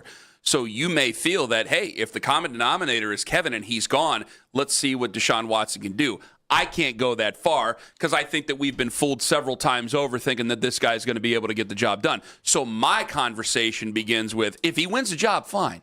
But I don't want to be sitting here at the end of September going, well, we wasted more time. Let's put the new one out there or put the second-year kid out there and let's see what the second-year kid can do. Maybe he should have been starting it. Like, that's where I think a lot of that conversation could end up going because I know he's throwing good balls in practice. I've seen him throw good balls in practice before. You've seen him throw good balls in practice before. That doesn't carry a ton of weight with me. Yeah. It's better than the inverse, right? It'd be better than, my God, if he can't even do this now with no real pass rush, nobody can really touch him or breathe on him. You know, that would be different. It is good to hear that some of that athleticism looks like it's back because that was a major question. And, you know, now. And how could it not be? He's been working out for two years almost. Just because the later you get in your career, more hits you take and but he the more hadn't been surgeries. taking hits for 2 years. But it seemed like the ones he did take were agonizing to him. And he was like the walking wounded. Well, that's why I got to tell you this, and this is just for football's sake, Shedeur he can't get down about this. I know that the moment that they announce, I think that Deshaun Watson is going to end up being the starting quarterback. And when he is, I bet there's going to be a lot of people who are Shedeur fans who demand trades and are going to be upset. That's fine. That's actually understandable on my side of things. I understand it. But I think for Shedeur, it is going to be so incredibly important to remain ready to go and continue to take in this offense and be ready to go. Because what have we seen in Deshaun's history? I mean, he hasn't been healthy in how long? Even in the great rookie year, we have a torn ACL. We have injuries in college. You've had 2 Achilles injuries on the same Achilles. You've had a shoulder injury. I mean, this guy has been banged up. He has been. I got to tell you, I think he's more brittle than what we ever make him out to be. And I think just recently Browns fans have accepted that. But he is often injured. So the chances of Deshaun Watson making it through a 17-game season are not that high. Shedeur is probably, regardless, I think Shedeur is going to have to start football games this year. Yeah. Oh, that's why I said not the end of the world. I know everyone's going to say if he doesn't win the battle, and the minute Todd Monken addresses the media and says, here's our depth chart, QB1 is Deshaun Watson, I guarantee all the Shedeur fans will say the same thing. Trade him. Trade him then. He's now a hostage. Get rid of him. You guys have wronged his career. Well, I can understand that. But I really could. If I wasn't a Browns fan. How many teams in the NFL is Shedeur Sanders, who was a 5th-round pick a year ago, and the entire league passed up on him how many times? And then 5 times. And then he played the way. And then let's be honest, don't take off the Cleveland Homer Vision goggles. Like he was one of the worst rookies production-wise we've ever seen. We can blame everything else around him, but the facts are the facts. He was a 5th-round pick. Let me play Shedeur fan. I'm asking. Play Shedeur fan I'm going to ask a question. How many teams in the NFL would Shedeur Sanders be starting for this year? I don't know. I had that argument last year. I don't remember. Maybe 3. Really? Us, the Cardinals, the Jets, right? Wrong? And maybe I'm wrong. I gotta remember who's playing for who right now. It's been a minute. The Falcons? I mean, the Falcons have 2. They traded for. I know they traded for 2, or they brought in Tua. He would start. It's a joke. But the reality is, there's a chance it's 0. There's a chance there's 0 out of 32 who would start Shedeur Sanders tomorrow. Okay. So but you're asking me as a Shedeur fan. Trade him. Cleveland, just get rid of him. I'm already seeing it. I'm already seeing it from fans. Where do you think he's going to go and be in a good situation? Because you guys all want a great offensive line, great running back, great wide receivers. Where a great head coach. But where does that exist for Shedeur? You're arguing with people who just dropped in on the Browns. You and I have been talking about the Browns from Kingdom Come. So this is not new to us. But if I'm a Shedeur fan, then I'm dropping in on the Browns. They took him in the 5th round. Well, if I'm a Shedeur fan, I don't believe that Shedeur was a 5th-round pick. That's fine. I think he was but better. The league does. So I understand that. Doesn't matter what we think. But the guys who draft the quarterbacks. But let's not be silly with each other. There's been plenty of preconceived notions where we thought that guys should not have been drafted where they are. And there's been plenty of situations we thought the league was wrong on certain players. I got a perfect litmus test. If you were available tomorrow to be traded, is anybody trading something better than a 5th-round pick? No. So the answer is he's still a 5th-round pick, guys. Okay. I wouldn't use that as an argument you asked anymore. me, I'm kind of playing devil's advocate here, even though I do like him. If I'm not a Browns fan coming into this and I just dropped in on the Browns and Shedeur is here, well, what's the Browns' name to the rest of the country? Mud. Yeah. So you don't believe in the Browns. You don't believe in how they can bring along quarterbacks. I mean, the jersey's famous. So you have this notion that they're doing wrong by Shedeur. Why wouldn't you say to trade the guy? Now, you know that you're probably not going to get a whole lot, and I don't think they care. I really don't. If somebody were offering a 3rd-round pick for Shedeur right now, he'd already be gone. That's probably true. That is 100% fact. 100% That's probably fact. true. Oh, it's nodding his head. Yeah. Because you guys know it's probably right. True. But the league isn't offering that because they don't think he's that good. But they didn't think he was that good coming out of college. But that's not even the conversation that I was having off the bat. I mean, I'm talking about Deshaun Watson and him starting the season. And if he starts the season, I can't go back to Kevin Land and go, well, I just want to win my way, so I want Shedeur to play. I'm not going to be happy if Deshaun Watson plays. What, I'm going to sit here and cross my arms if he actually does have a really good game that's above 167 yards that he got the game ball for? If he goes out there and he throws for 280 and 3 touchdowns and they win week 1 against Jacksonville, I'm just going to sit here like a bump on a log. No, hell no, I can't do that. Because eventually we have to look at the future of this franchise. But the future of the franchise, I think, is taken 1 week at a time because eventually if Deshaun Watson gets hurt or ends up sucking up the room, either are tremendous possibilities. Yes. Shedeur's got to play. And I wouldn't want to trade Shedeur. Man, if you had a chance. I would not want to trade Shedeur. I know a lot of people would be yelling about trading him, but I wouldn't want to trade him. If you had hard-earned money that you could put down on a wager and say, if Deshaun Watson is the starting quarterback week 1, is he the starting quarterback week 6? Who is betting yes right now? So Shedeur will get his opportunity. Boy, you're right. Like I said, it's not the worst thing in the world. It may even be a better thing for him because if he starts the season and they're discombobulated coming out of the gates, do you remember the first year of Kevin Stefanski when he won Coach of the Year, the first game of the year? Like if Shedeur had to go through that and it was rough in the first month of the year, that could be his last chance. He might be done. Are we seeing history right in front of us night by night? It's coming up in about last night in 5 minutes on The Fan.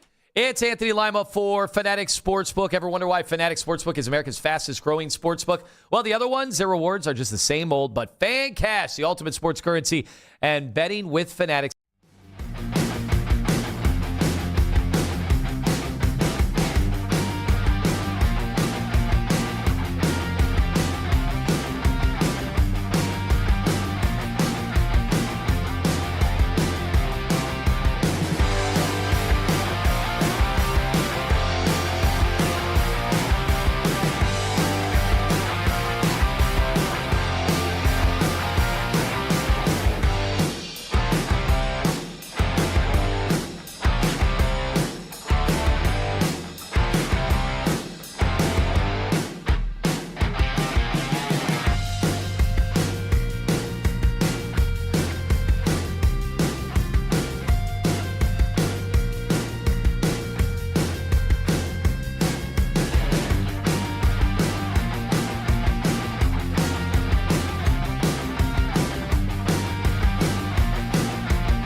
really don't give a shit. I mean, it had nothing to do with me. I mean, they moved the meeting. I didn't miss it. I was just trying to get a sweet haircut. How it is when you win in Cleveland, man. They love you. When you lose, whew, it's the way it should be. He's a piece of crap. The kid, he sucks. He's sucked his whole career. I got rumors about him. He couldn't please his wife, so now he's divorced. That sounds really good, but I'm not 6'5", and I don't have the athletic ability to play in the NBA. Now, the Ken Carman Show with Anthony Lima give their thoughts on what you might have missed about last night. Game 6 of the Eastern Conference or Western Conference Finals was actually a blowout. There was no Game 6 of the Eastern Conference Finals. The Thunder lost 118-91 to the Spurs to force Game 7. Wemby finished with 28 points and 10 boards. Dylan Harper, 18 points off the bench. I don't think it's crazy to say that the Knicks should be favored heading into the finals because of the fact that they will have had to play 3 different teams coming off of Game 7s. They will have had to play. Well, you didn't hear David Blatt with our buddy Zach Gelb. David Blatt questioned the quality of the teams that the Knicks had to go through to get to the NBA. They're going to be facing another tired team. I can assure you that the Knicks will not be favorite, but I'm rooting for them. I'm not. I don't really care. I'm hoping for an awesome finals because the playoffs in general have actually been really bad. There've been like the high moments and everything, just like any playoffs in any sport, but the amount of blowouts, and I think a lot of this has to do with, like, you could see game to game, like the fatigue. One team will show it more than the others, but it's hard to calculate or try to explain it away. And then the three-point shooting as well. But, like, this series is going 7 games. There's been one good game in the series. That's pretty crazy to think about. I don't think there's a chance in hell that they'll be favored just because of rest. They're favored in the series because of rest. They're not going to be favored by Vegas, but I think that you should take a harder look at the Knicks because of how good they've played. Well, you said they'd be favored. That's where people get favored. We were forced to take a harder look at them because unless it's Atlantic City. We watched them humiliate us over 4 games. What do the Sharps and Vermilion say? Do the Sharps and Vermilion have them favored? I don't know if they have any interest in this at all. What are you trying to say? They're getting ready for camps, for high school football camps. They don't have time for all Got a couple coming up? Be here before you know it. Should I show up to the one in a tracksuit? Yes, 100%. But I don't live in Vermilion. Doesn't matter. In Major League Baseball, they proposed a salary floor and a salary cap yesterday. The salary floor would be $245.3, or salary cap is $245.3 million. Salary floor is $171.2. 10 teams would have to lower their salary, and 12 teams would have to raise their salary. And at that point, how do you cut salary if you're that far over? The Mets are going to be over $100 million. Well, don't you give them a time limit to do so? Like, we've signed contracts here. Don't you do that, or do you have to make cuts with? Like, are you going to do it right away? You can implement the salary cap and the salary floor? No, what I'm saying, you give I don't think you could just immediately do that. I think there has to be a runway, doesn't it? Period. Yeah, because you've signed contracts. These are American dollars here. You can't just sit there and go, hey, Juan. I'm sure there's some Mets fans who'd like to, but like, hey, Juan Soto, you ain't making $735 or $765 million. Well, that's why this contract. I fail to see this getting ratified before the start of the year, and of course, this is going to lead to a work stoppage. This is going to suck. I have to say, this is going to suck. Yeah, at first glance, everybody in Cleveland's going to be like, yes, we get to spend $70 million more. So does everybody else. Like, you're not gaining an advantage over any of the other teams. It's all relative. And furthermore, you're just going to end up to clear those salaries. You're just going to end up signing bad veterans that could only serve to weigh you down. Like, there's going to be such an increase over the middle. Like, the wrong guys are going to get paid when it comes to this. And I'm so curious about how. Is there a workaround? Like, if you're Blitzer, wouldn't you sell your stake? Wouldn't you want to get out? If you're any of the small market owners, wouldn't this force you to want to sell? Yeah, it's forced you to Your model. I got to text Zach. Your model has been based on making this money, the amount of money that you have. They'll tell you they're making no money, whatever. You can cook the books. But either way, it's going to be $70 million less every year. So this is no longer a viable business for you. You've already lost your regional TV money. Like, why wouldn't every small market team want to sell? And wouldn't valuations come down in baseball? Like, I don't think they've fully contemplated the consequences of this. Well, don't we have to protect the fans? I've tried to fully contemplate the consequences of this. Did you say consequences? Yeah. I'm sorry. I'm trying to do 2 things at once here. I'm trying to text Lotta and trying to get this figured out. Go ahead.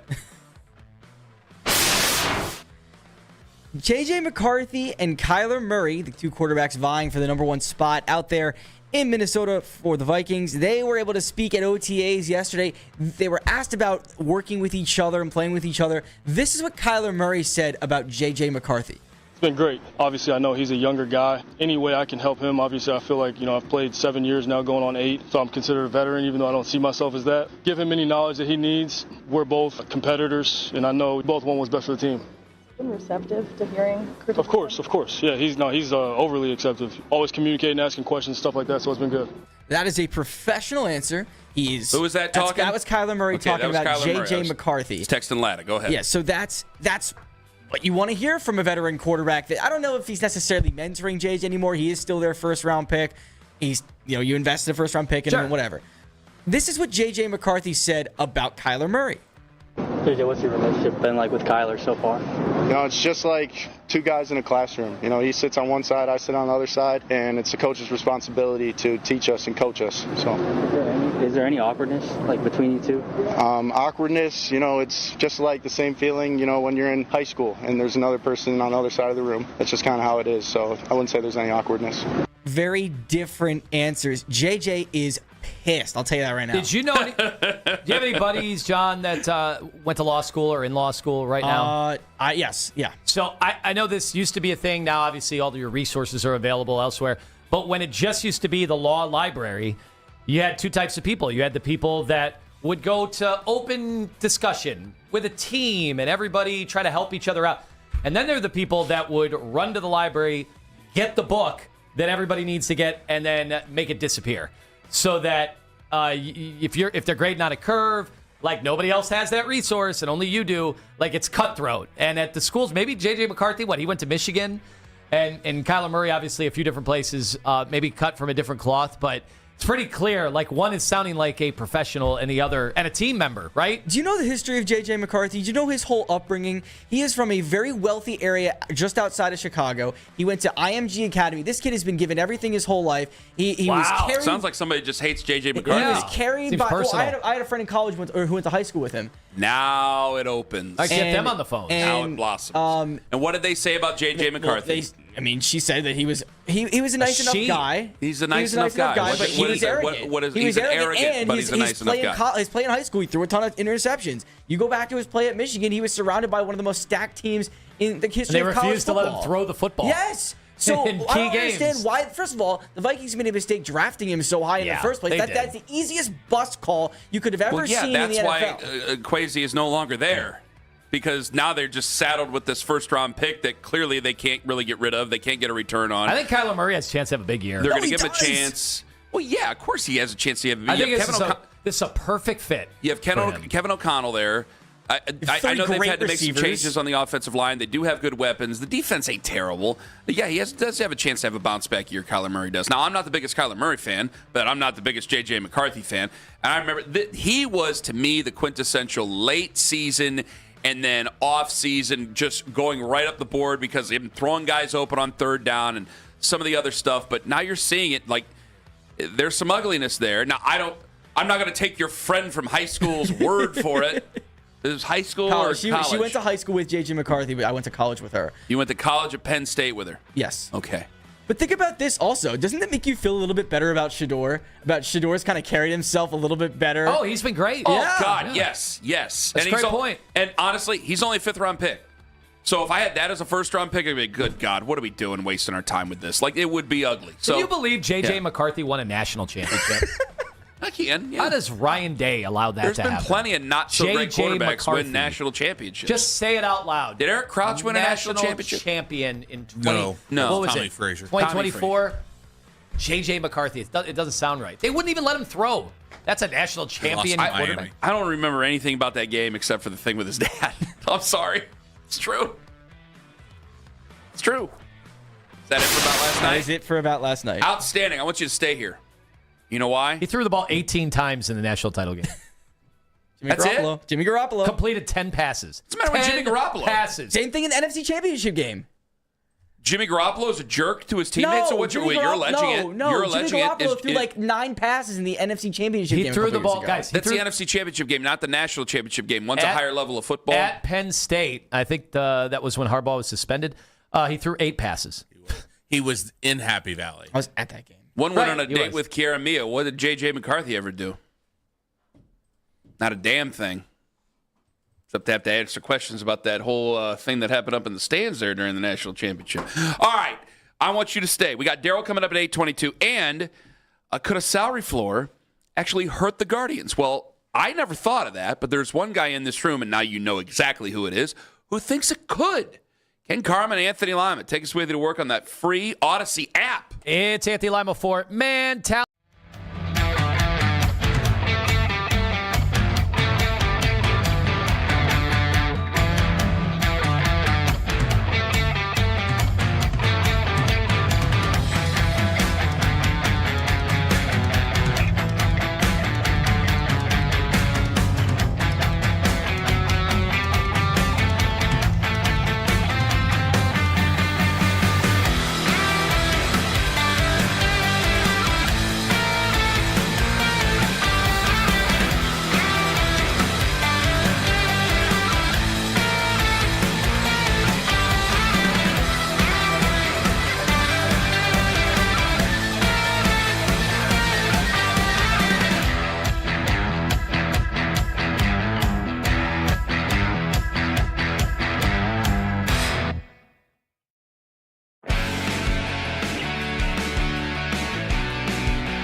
also has some higher aspirations?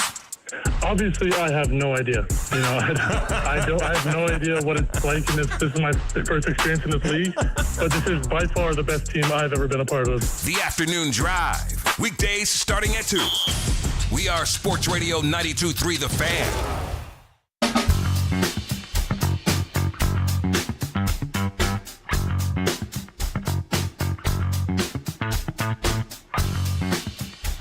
Kenny Atkinson has to win a championship. He has the most pressure on him than any coach in the history of coaches now all of a sudden. And we'll tell you why later in the show. I didn't realize until young John came in here. It's beyond sports now. To see how far the Atkinson quote has gone. You can tell Dan Gilbert is a person who has a conscience. Because that's why Kenny Atkinson is coming back. That has to be the reason. And I'll tell you that reason. Coming up at 9:20 this morning. All right, John, give me this. Let's go. I'm wondering right now, we're talking about the salary floor now. The Guardians would have to spend like twice as much as they're spending now to actually reach the salary floor. And I don't know if that's necessarily the best thing in the world, because if you're like you said it all the time when we were talking about Browns free agents. These players still have to want to come to Cleveland. They have to want to play for the Guardians. And this is a team that should be easy to want to play for, right? You should be able to gather enough momentum with the fact that this team has been so good over the last couple of years. I'm not going to kill you over this. You're sounding really nervous right now. I know. Okay, this is I know you're not gonna kill me way over more this. nervous than you usually sound. I'm just looking. Did the Malik show throw you off last night? Stop it with that. Okay, I'm just wondering. You guys are pushing this anti-Malik narrative. I love Malik. Anti-Malik? I love Malik. We are pro-Malik. No, you're pro-Malik, but you're saying that I need to be anti-Malik. You guys are saying that I need to be anti-Malik. I am pro-Malik. You need to be pro-Malik, and that's exactly what a person who's anti-Malik would say is, I'm pro-Malik. I'm actually pro-Malik. Is he the Travis Bazzana of the organization right now? Oh, God. Well, just saying, you could have listened to a Prodigy last night, and I think old my boy here is a little bit nervous. Johnny is. Well, you think look at some of these guys that have terrible contracts right now, or have had terrible contracts. Malik in the has past. a good contract. Bo Bichette, Aaron Nola, Fernando Tatis looks horrible this year. Anthony Rendon might be the worst contract ever. Yeah, probably. Xander Bogaerts, Chris Bryant, like all these guys, they're not performing. And Xander Bogaerts wasn't really even an elite shortstop when they signed him. So the Guardians, are they really going to go out here and they're going to go out and get some of these mid-tier free agents and they're not going to perform? Like, they've been doing so well.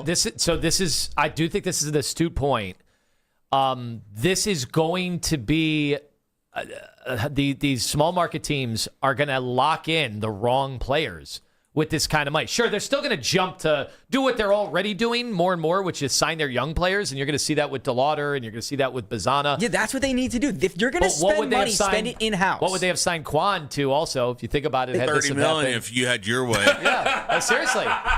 Just pay our own players more. They would have done that. But guys, we're already seeing it this year. I think some people are forecasting what the future could be. These kids that are playing 18 games and then they're getting these big contracts, for them, they're big contracts, right? They're not what we've seen the superstar contracts be, but these are ways that teams are going to end up being up to the floor now. I think you're right.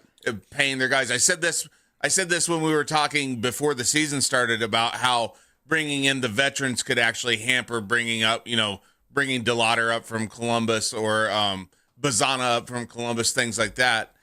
Now you have the opportunity to get them up here and just give them money. I do think the Guardians are in a fortunate situation because they have been able to find talent and develop talent better than most other teams because of the money constraints. You're right. They've had to do it. This has the chance to. Hear me out on this, and I'm exploring it as I say it, because what Owen says, I'm jealous of it that I didn't say it. You have Velasquez on his way up. You have DeLauder here. You have Bazzana here, right? All right. Okay, you got those three guys. Does that not become like an Andrew Berry draft class? Because in the whole NFL, like I've always been very critical. The NFL Players Union is the worst union in the history of organized labor. And the Kevin Mawai stuff annoys the hell out of me because you just killed your own market for veterans because you were upset that Sam Bradford made $50 million. And now you have a league where instead of paying a veteran a good hand, they're just going to draft a guy and make him play at a young age and see if he fits in the 6th round. That's where you get a lot of these guys now. And I wonder if it's going to turn into that situation. Like, I don't need to bring in and risk. Rendon is the example, but it's a scary example at that. Great point, John. But I don't have to risk that because, maybe I end up overpaying. Let's Stephen Kwan, homegrown, right? Yeah, I end up risking overpaying Stephen Kwan. But I could always turn around and say, that's the going rate. Like, I could turn around and overpay David Njoku. That's the going rate. Remember, I remember Adam and Dustin did like the top 10 salaries with tight ends, and Bull could not believe how overpaid tight ends were, with the exception of like 2 guys. And it's like, well, that's the going rate for a tight end. Is that going to turn into the going rate for Stephen Kwan's having a tough year? And I don't mean to rip on the guy for crying out loud. I'm not trying to do it. I know he's on the bereavement list for crying out loud. But you use him as the example. Like, last year, Lima and I were lining up to pay the guy $30 million a year. But if it were on the floor, that's the price of doing business. Instead, you don't have to worry about other guys and getting duds. You just pay your own guys, and the draft becomes that much more important now for all the teams, does it not? So if the Guardians are still a well-organized franchise, one of the best franchises, do we agree that the Guardians are one of the best, one of the model franchises in professional sports? Absolutely. Of course. It's how to develop. Yes, an official show stance, yes.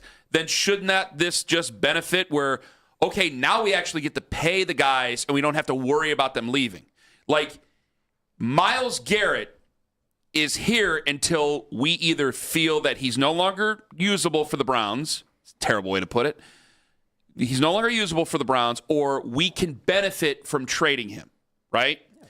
It's the same way for a lot of guys who end up being good players.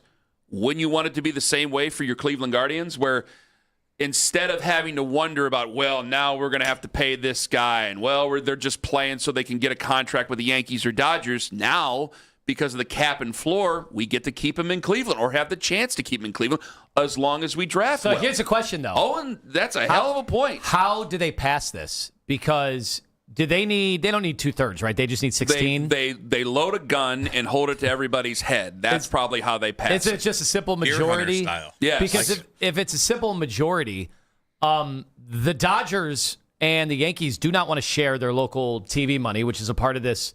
The bottom teams, I'm the guy spinning the chamber. The bottom teams also don't want to spend an extra $100. This immediately devalues their entire ownership. Yeah, because they don't have to. But so nobody's going to do anything they don't have to do. When you guys brought it up last segment. Well, how do we get there? And John brought up the teams that are there's 10 teams that would have to make major cuts or whatever to get down to the cap number. It is going to be, if it actually goes through, and I don't think it'll go through right now the way it's currently constructed, but they're going to have to give a grace period, a grandfathering period of contracts that were already made to be able to get there. Is that 8 years? Is that 6 years? It's going to be a long time. There are guys that have contracts through like 30, 38 right now. I think that there will still be, if you have free agency, and we have because what a salary cap and floor will do will actually make us interested in the winter meetings and hot stove for the first time in well over a decade. But you'll still have, I think it will become more old NBA where it's like, but can your market offer? If Juan Soto's a free agent, it's like, hey, the Guardians have the money to pay him. Okay, but can your market offer what New York can offer? Can your market offer what LA can offer? They've killed free agency discussion in every town like this in America, and there are a bunch of them, more than you think. But you also have to look at we just don't take part in it. But I still look at it real quick, John. I still see it where, hey, if I got Rafi Velasquez playing well, and I got Chase DeLauder playing well, and I got Bazana playing well, 2 out of 3, we don't know about Velasquez yet, then, hey, I'm laughing. Do I really need to go after Soto because I've signed my own guys, and I can just puff out my chest that I have one of the best GMs in sports, kind of like what Eagles fans do. They just move on from guys and like, Howie will figure it out. Don't worry about it. But I think you also have to understand the fact that, like, if the salary floor is implemented, I don't know if you're getting guys like Daniel Schneemann and Brian Rocchio being major contributors. Brian Rocchio wasn't a solid offensive player until this year, and he's probably going to be an all-star. Daniel Schneemann was a 27-year-old rookie. Now he's 29. He's patrolling center field, and he's one of the better players on your team. So are you getting these solid role players if you have to use the money to go and sign other players that may not be worth it? Oh, probably not. No, probably not. But with these two guys, Rocchio came. How did Rocchio and Schneemann get here? I think Schneemann was homegrown. Okay. Are you sure? Because Yes. he came in here when he was 27. Yeah, he was in Columbus for a long time. All right. I'm just making sure. I'm just asking here, all right? If these two guys are homegrown, then I think the Guardians would still rather pay their own guys than go looking elsewhere for other guys and have to take the risk. Because if anybody's done the scouting on guys who are from other organizations, it's the Guardians. So Rocchio's been to hell and back to the point where we're laughing at him trying to model himself after Jose Ramirez. It's like, hey, this guy's a quality enough player. Schneemann, I think he's been a fabulous utility player for him. I compare him to Ben Zobrist and Jose Oquendo. But if they're homegrown, I think they'd much rather pay those guys. There are pitfalls, without a doubt. There would be pitfalls. And that'll happen whatever system you conjure up. Exactly. The biggest pitfall to it is that I just simply don't think it's going to get passed until you just leave these guys without a paycheck so long it hurts, and they all of a sudden have to pay their notes and mortgages and things like that, and then they have to sign. It's going to lead to a work stoppage. I mean, yes. I would be stunned to think there's going to be majority approval for something like this because so many teams are impacted. Some for better, some for worse. And the players have been so forthcoming with it, too. Like, I hate Rob Manfred. What he's doing is terrible. Like, they're all saying, there's probably going to be a work stoppage, probably not for the whole season. But, like, these guys are very outwardly saying, we're not going to play next year. I said Manfred saved the sport. He did. Let's ease off of Rob Manfred because that guy, total genius and progressive commissioner. He did a lot of good things. Yes, he absolutely has. There's literally good and bad things. Carving a half hour off these games has, I think, saved the sport. But there was a line down the street at one point to kiss Adam Silver's ass, and now, he's a pariah, just like all the rest of the commissioners. You got to be careful when you're giving commissioners that much credit over there. But I do think this puts us in a weird place where if you want a cap and you want a floor, for the first time, you kind of have to root for the owners. That's such a weird standpoint. Because then you have to stall them out. The reason why the NFL, 9 times out of 10 to me, the reason why the NFL, there's so many players and a lot of guys, you go months without a paycheck. It's like, I got to have a paycheck. Got to pay. I bought a house. I bought my mom a house. I got to pay on the notes. I need a paycheck. In Major League Baseball, you get paid all year long, basically. So if I can stall them out, if I'm the league, then eventually I'll get what I want. But I don't want to hurt my product so bad that the people who watch the product just go elsewhere. The general public go elsewhere. And I think something else worth looking at is this Guardians team. They don't really have anybody with an ego, and they don't have anybody that makes enough money other than Jose Ramirez that can have an ego. So if you're going to pay these guys $30 to $35 million a year and they're going to be role players, they're going to be pretty pissed off if they're not in the lineup because the Guardians are going to they're absolutely going to continue doing their platoon the way they've been doing with Manzardo and Hoskins. Is the QB race already decided? Daryl Ryder, he'll tell us what his answer is in 5 minutes on The Fan. K&K Heating and Cooling, I have an answer.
the bereavement family emergency list. Quan can be on that list 3 to 7 days. Get all the latest Browns content filtered right to your phone during this offseason by following the Browns playlist and 92.3 The Fan on the Odyssey app. Headline sports news every 20 minutes right here on 92.3 The Fan. From the University Hospital Sports Desk, I'm Jeff Thomas.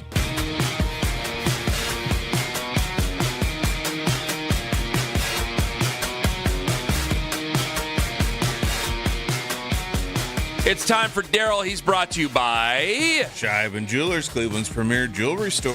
Morning, Daryl. Daryl, you've been exposed in your coverage. Liar. I think you left out a Shedeur touchdown, and you're just trying to make one quarterback look good and the other bad. How do you answer for this, Daryl? Yeah, a guy who's been covering the Cleveland Browns is trying to make Deshaun Watson look better than Shedeur Sanders.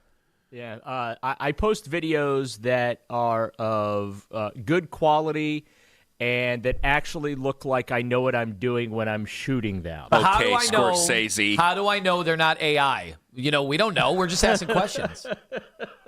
I can assure you, none of my Browns highlight videos are AI. Okay. Paul Thomas Anderson joining us here on the show. So who do you have as the leader? Wait a minute. Let me just ask you here. Do you think the QB race is already decided? No. Okay. Then why do I just keep hearing everybody saying that Deshaun Watson's in the lead? If everybody's saying he's in the lead, and Todd Monken, well, he's kind of been wishy-washy about that lately.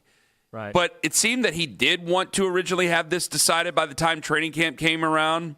Right. I mean, I kind of got to see it for what it is, don't I? Yeah. Look, I think part of the reason that you're hearing Deshaun is in the lead is based on what folks are seeing in practice.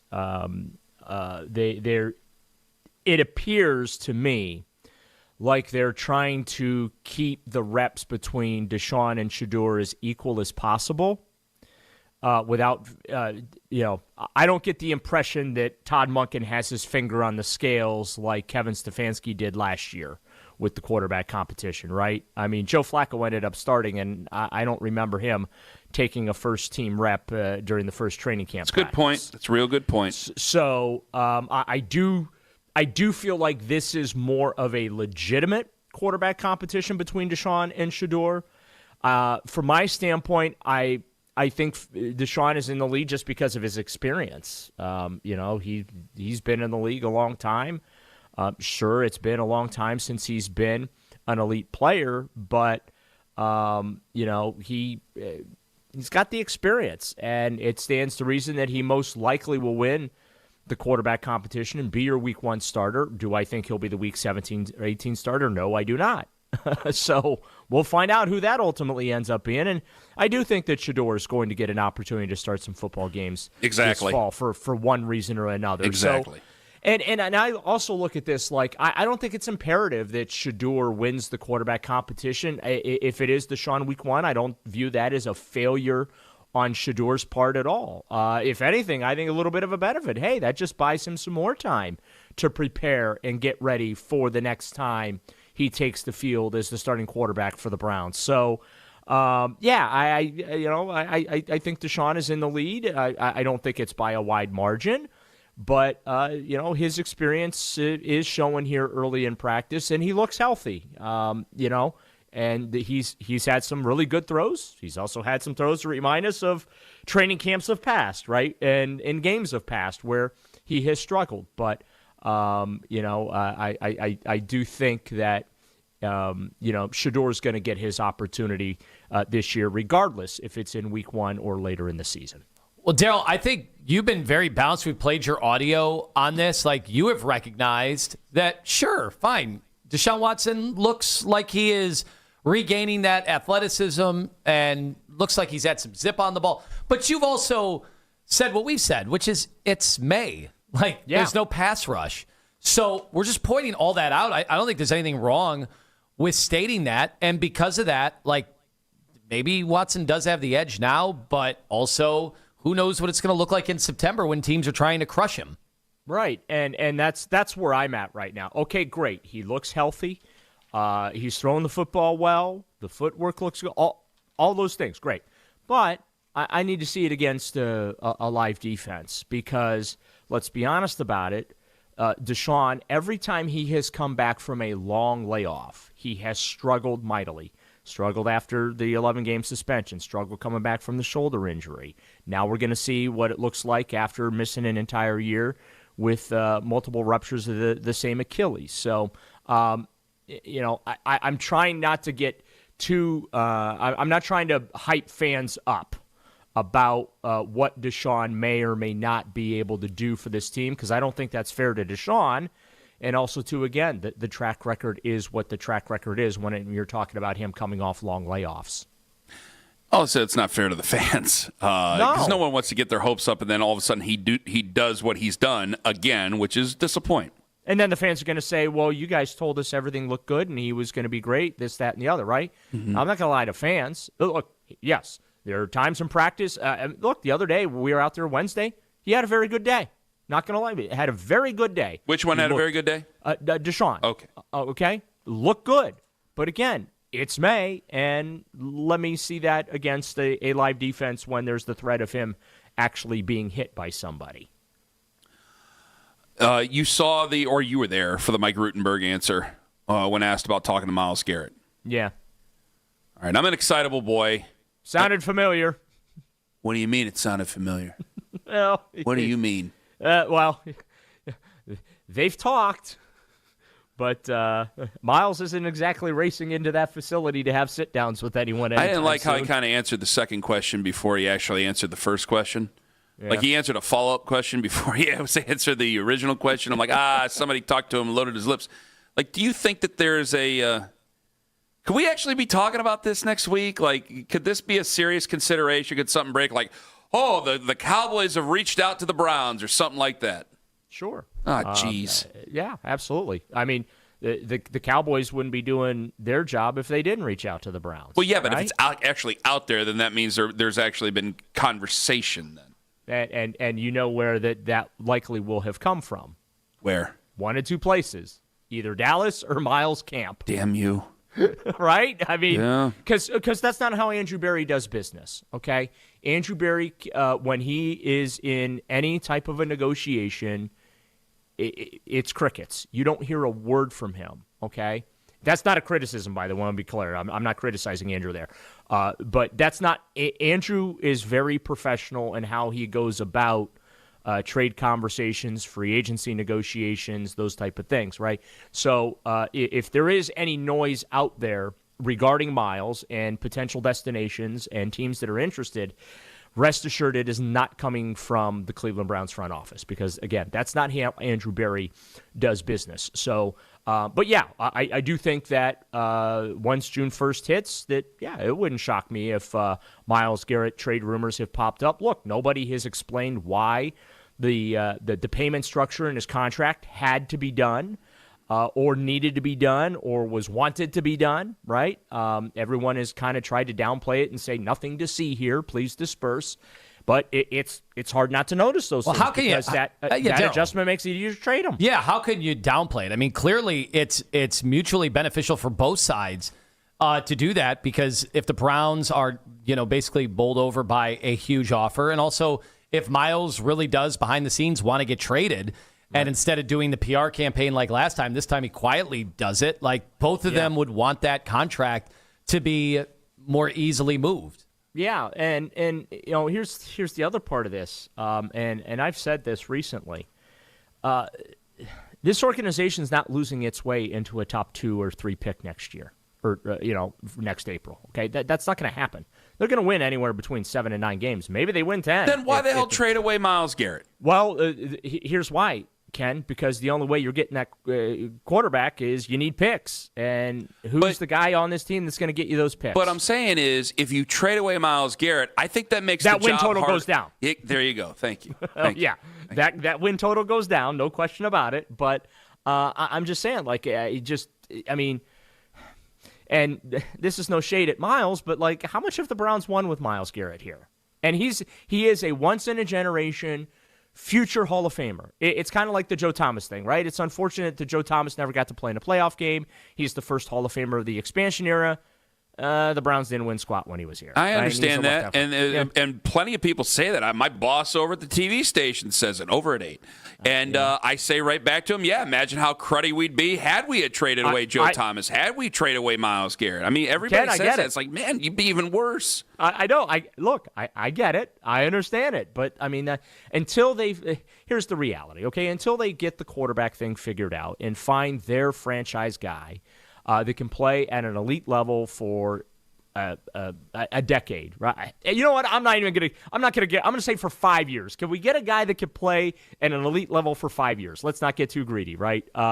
Even though most of the elite guys, you get a decade plus out of those type of players. But like until they find that guy, I feel like the Browns are going to spin their wheels in mud. And they're either going to be really, really bad or they're going to be like where the Pittsburgh Steelers are right now. Just good enough to make the playoffs, but you're not going anywhere in the playoffs. And obviously, that would be an improvement, right? But, who really does want that too, right? The goal is to compete for and win a Super Bowl. I don't mean to bicker with you, though, Daryl, but I have to fire back with this. I mean, are we just caught chasing a dragon here? Yeah. How many great quarterbacks are really in the league? Great. Yeah, I know. Well, I mean, that can rise above everything and keep a franchise afloat. Yeah, I mean, look, I think the elites are Patrick Mahomes, Josh Allen. I'm going to put Joe Burrow in there. They ain't been to the play. They didn't go to the playoffs last year. I know, but not his. Hey, Joe Burrow don't play defense. You know what I mean? Well, he made sure they kept Trey Hendrickson around another year. He made sure they could have got a defense, but he wanted to make sure T. Higgins was still with him. No, I know. But what I'm saying is we've had how many? Lima, you have the list, 67 or whatever it was last year. Do we not believe we're at a dearth of great elite quarterback play right now in the NFL for a multitude of reasons? And here we are going, well, we got to have the quarterback. We got to have the quarterback. And yeah, I've been a subscriber of it too, but it's like, is that quarterback out there? I mean, good God, we thought there was going to be 6 this last year. That market dried up. There was one in the first round that everybody was comfortable with taking, and then the other one just became a big fight. It goes back to, the Baker wars that we had, right? I mean, it starts with, first of all, are you even available to play every Sunday? Okay, at least Baker was there available to play every Sunday, right? I mean, he started more consecutive games, I should say, for the Browns. You have to go all the way back to Brian Sipe, the last time you had a quarterback start that many consecutive games for the Browns. I mean, that right there, right? So it starts there. Okay, are you available? Then we can get into how good you are. And unfortunately, we can't get past here in Cleveland. Are you even available? Because the Browns need 2, 3, 4, 5 quarterbacks just to get through the schedule. So, I think Kevin Stefanski had 13 different starting quarterbacks in his time here as head coach, and that includes after trading for one and giving him a record, fully guaranteed $230 million contract. So, it starts with, can you just be in one piece and available to show up every Sunday at 1:00? All right, Daryl, quickly to basketball. It seems like everybody has a different opinion on what to do to try to take the next step, but the more and more I hear people, they just say Mobley and Donovan aren't good enough. So what are the Cavs supposed to do when they're probably one of the top 7 teams in the NBA, but doesn't seem like there's any obvious moves to become a better basketball team? Well, they're a top 4 team in the NBA, but I feel like they're a distant 4th compared to the 3 teams that remain, okay? And it's not much has changed over the last 4 years. They're clearly not good enough to be a competitor for the NBA championship. They're good enough to win a lot of games in the regular season and advance in the postseason, right? So I don't think the 2 big things works. I've said that for years. I think that they need to move one of them. Evan Mobley obviously is the most valuable player you have to move. Jared Allen's contract, I feel like, is good enough to move. It's clear they're not moving off Donovan. They're not moving off James Harden. So you're stuck with that. And, if James Harden does what has been reported in the net, he's going to sign a team-friendly contract that's going to get them under that second apron and give them the flexibility to do some roster maneuvering this offseason, okay. He's certainly not a $50 million a year player anymore, based on what I saw in the playoffs. Right. He's taken a dramatic cut from that. Yeah, so you're going to have 2 ball-dominant guards, and my frustration has been that they inconsistently feed the bigs. The bigs are either just kind of cleaning up a mess, or it's very sporadic when they get actually involved offensively and become a centerpiece. I think both Jared Allen and Evan Mobley were underutilized in that Eastern Conference Final Series. That's on Kenny Atkinson. That's on the players as well. But I don't think that Jarrett and Evan work. I've said that for years, and I think they're probably going to have to move off one of them. Now, do you trade Evan for Giannis? Does that get you any closer? I don't know. Giannis has been hurt the last couple of years, and he's on the wrong side of 30. So there's some tough decisions that Kobe Altman's going to have to make this offseason. Daryl, we thank you very much for the time. Blessings to you and yours, and we'll talk to you again next week. Awesome stuff. You bet, guys. Have a great weekend. I mean that, too. That almost got into a vicious debate. Okay, you have a problem with what he said about basketball. Mm-hmm. I had a problem with what he said about football. You ready? Ooh. If you're watching on YouTube Live, ready? It's rock, paper, scissors, shoot. Right? Okay. Rock, paper, scissors, shoot. Do you put your hands up? Oh, I was just saying it. We're doing it. Here we go. Rock, put your hands up and play the game. I don't like you to see it. Rock, paper, scissors, shoot. You didn't do it. Do the hands. Are we doing the hand jive? We're going to go. Come on. We got to go. Let's go. 3, 2, 1. Rock, paper, scissors, shoot. All right. Lima had a problem with what he had to say about the Cavs, and my whole thing of it is that we almost had an argument because I think you guys are going to accuse me of being stuck in the past, but I have to ask you if you've only been dwelling in yesteryear. I'll do that at 9. Tone has a problem with what he said about the Cavs. That's next on The Fan. No problems with Extend Technologies. XTENDAV.com. It was amazing. You always have to make things difficult. Unlike Extend. Oh, it was incredible to see so many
I'm just telling you what's going on. Andy, we love you, man. You know that. I know. Well, we have no better pals than Dan and me, which sums up your life.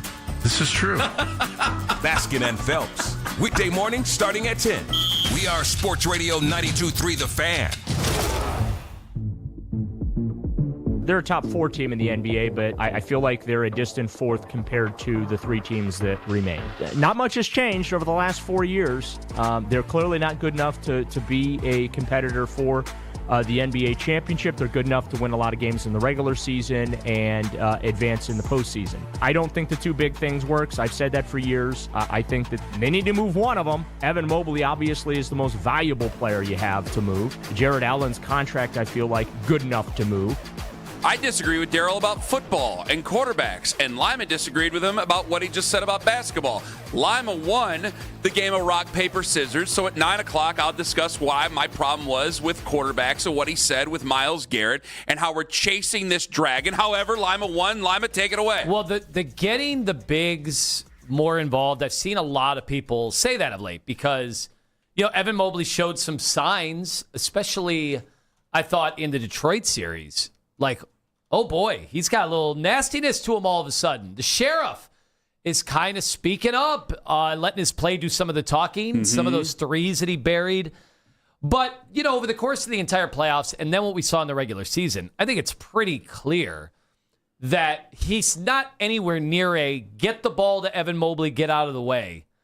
Like, that's not a viable plan. And Jared Allen, that's never been him. Like, yeah, you can involve him in screen and roll and get him some opportunities.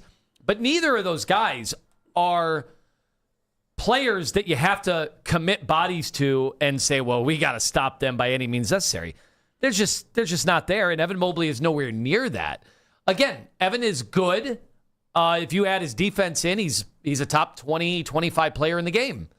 But as we just talked about, Donovan Mitchell, who is a top 10, top 12 player in the game, he's not good enough to build a championship team around. If you're building it around Evan Mobley and you can't feasibly give the ball to him and get out of the way and say, go shot create for us, then where are you anyway? Because he's not good enough. He can't go and score 25 a game right now. I don't think so. Do you? No.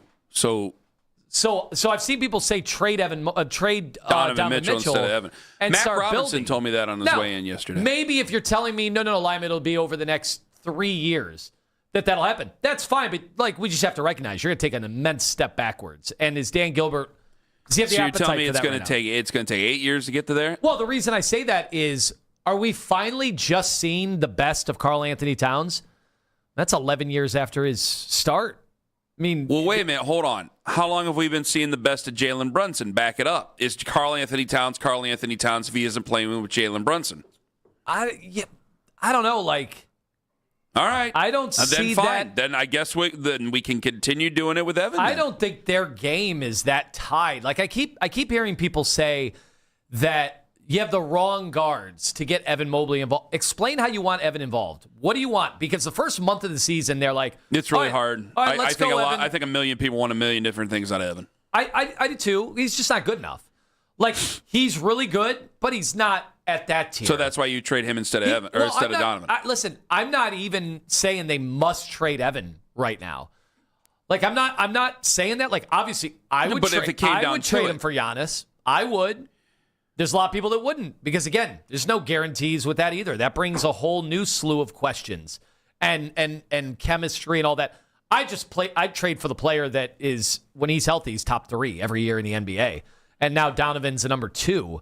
And so that makes sense. And in the playoffs, I think Giannis is a dominant defensive player. He's not going to be that in the regular season. Well, who cares? Well, how good do we want to be? Let's be honest with each other. Do you want to build around Evan and try to be a likable team and as of right now be a second round team at best? Yeah, at best. Okay, and that's at best. They could be a play-in. Honestly. Or do we want gosh, this just sounds so nasty towards Evan. Or do we want to be a team that goes to the finals?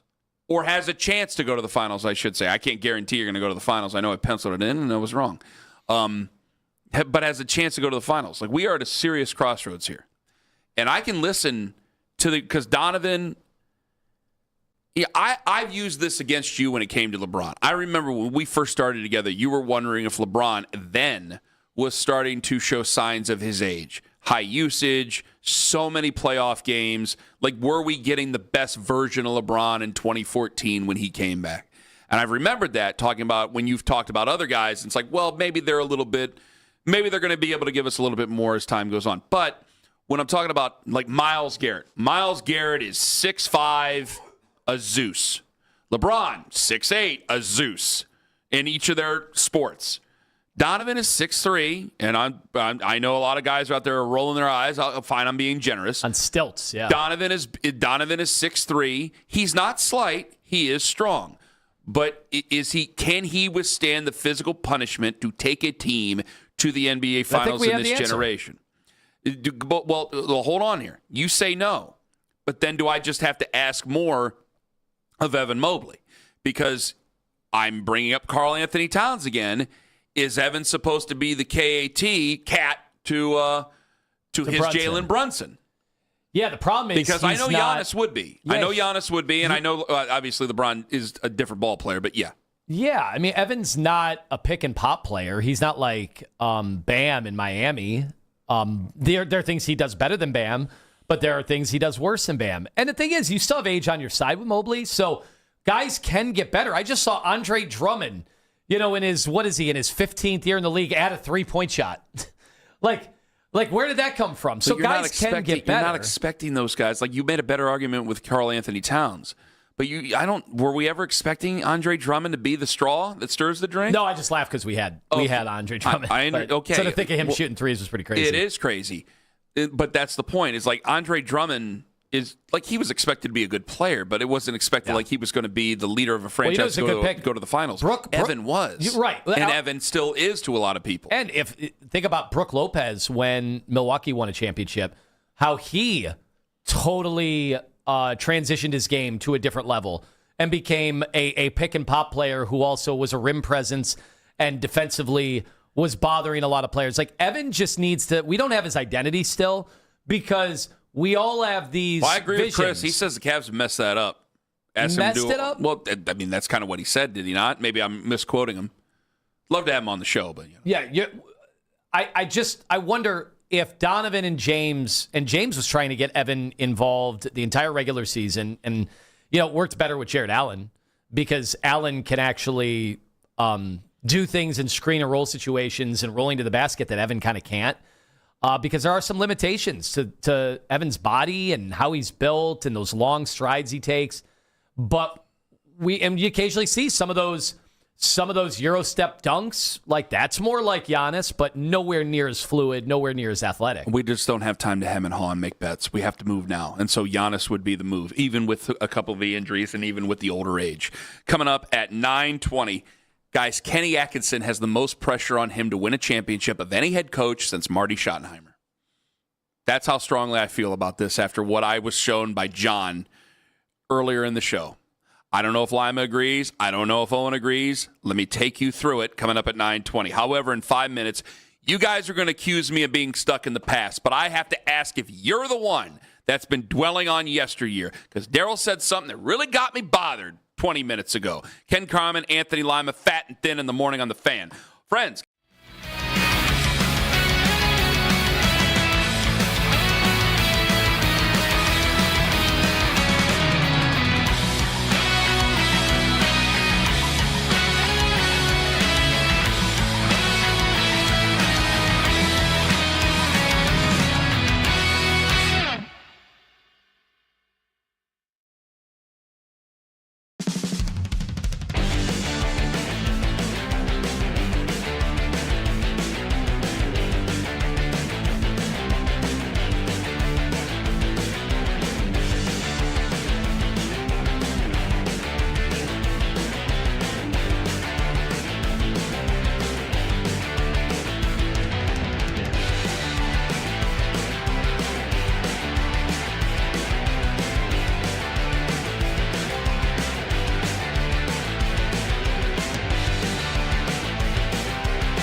and Phelps, an afternoon drive with Nick Wilson and Jonathan Peterlin. As a podcast, full hours, full shows. Find it all on the Odyssey app, Apple Podcasts, Spotify, and anywhere you get your podcasts.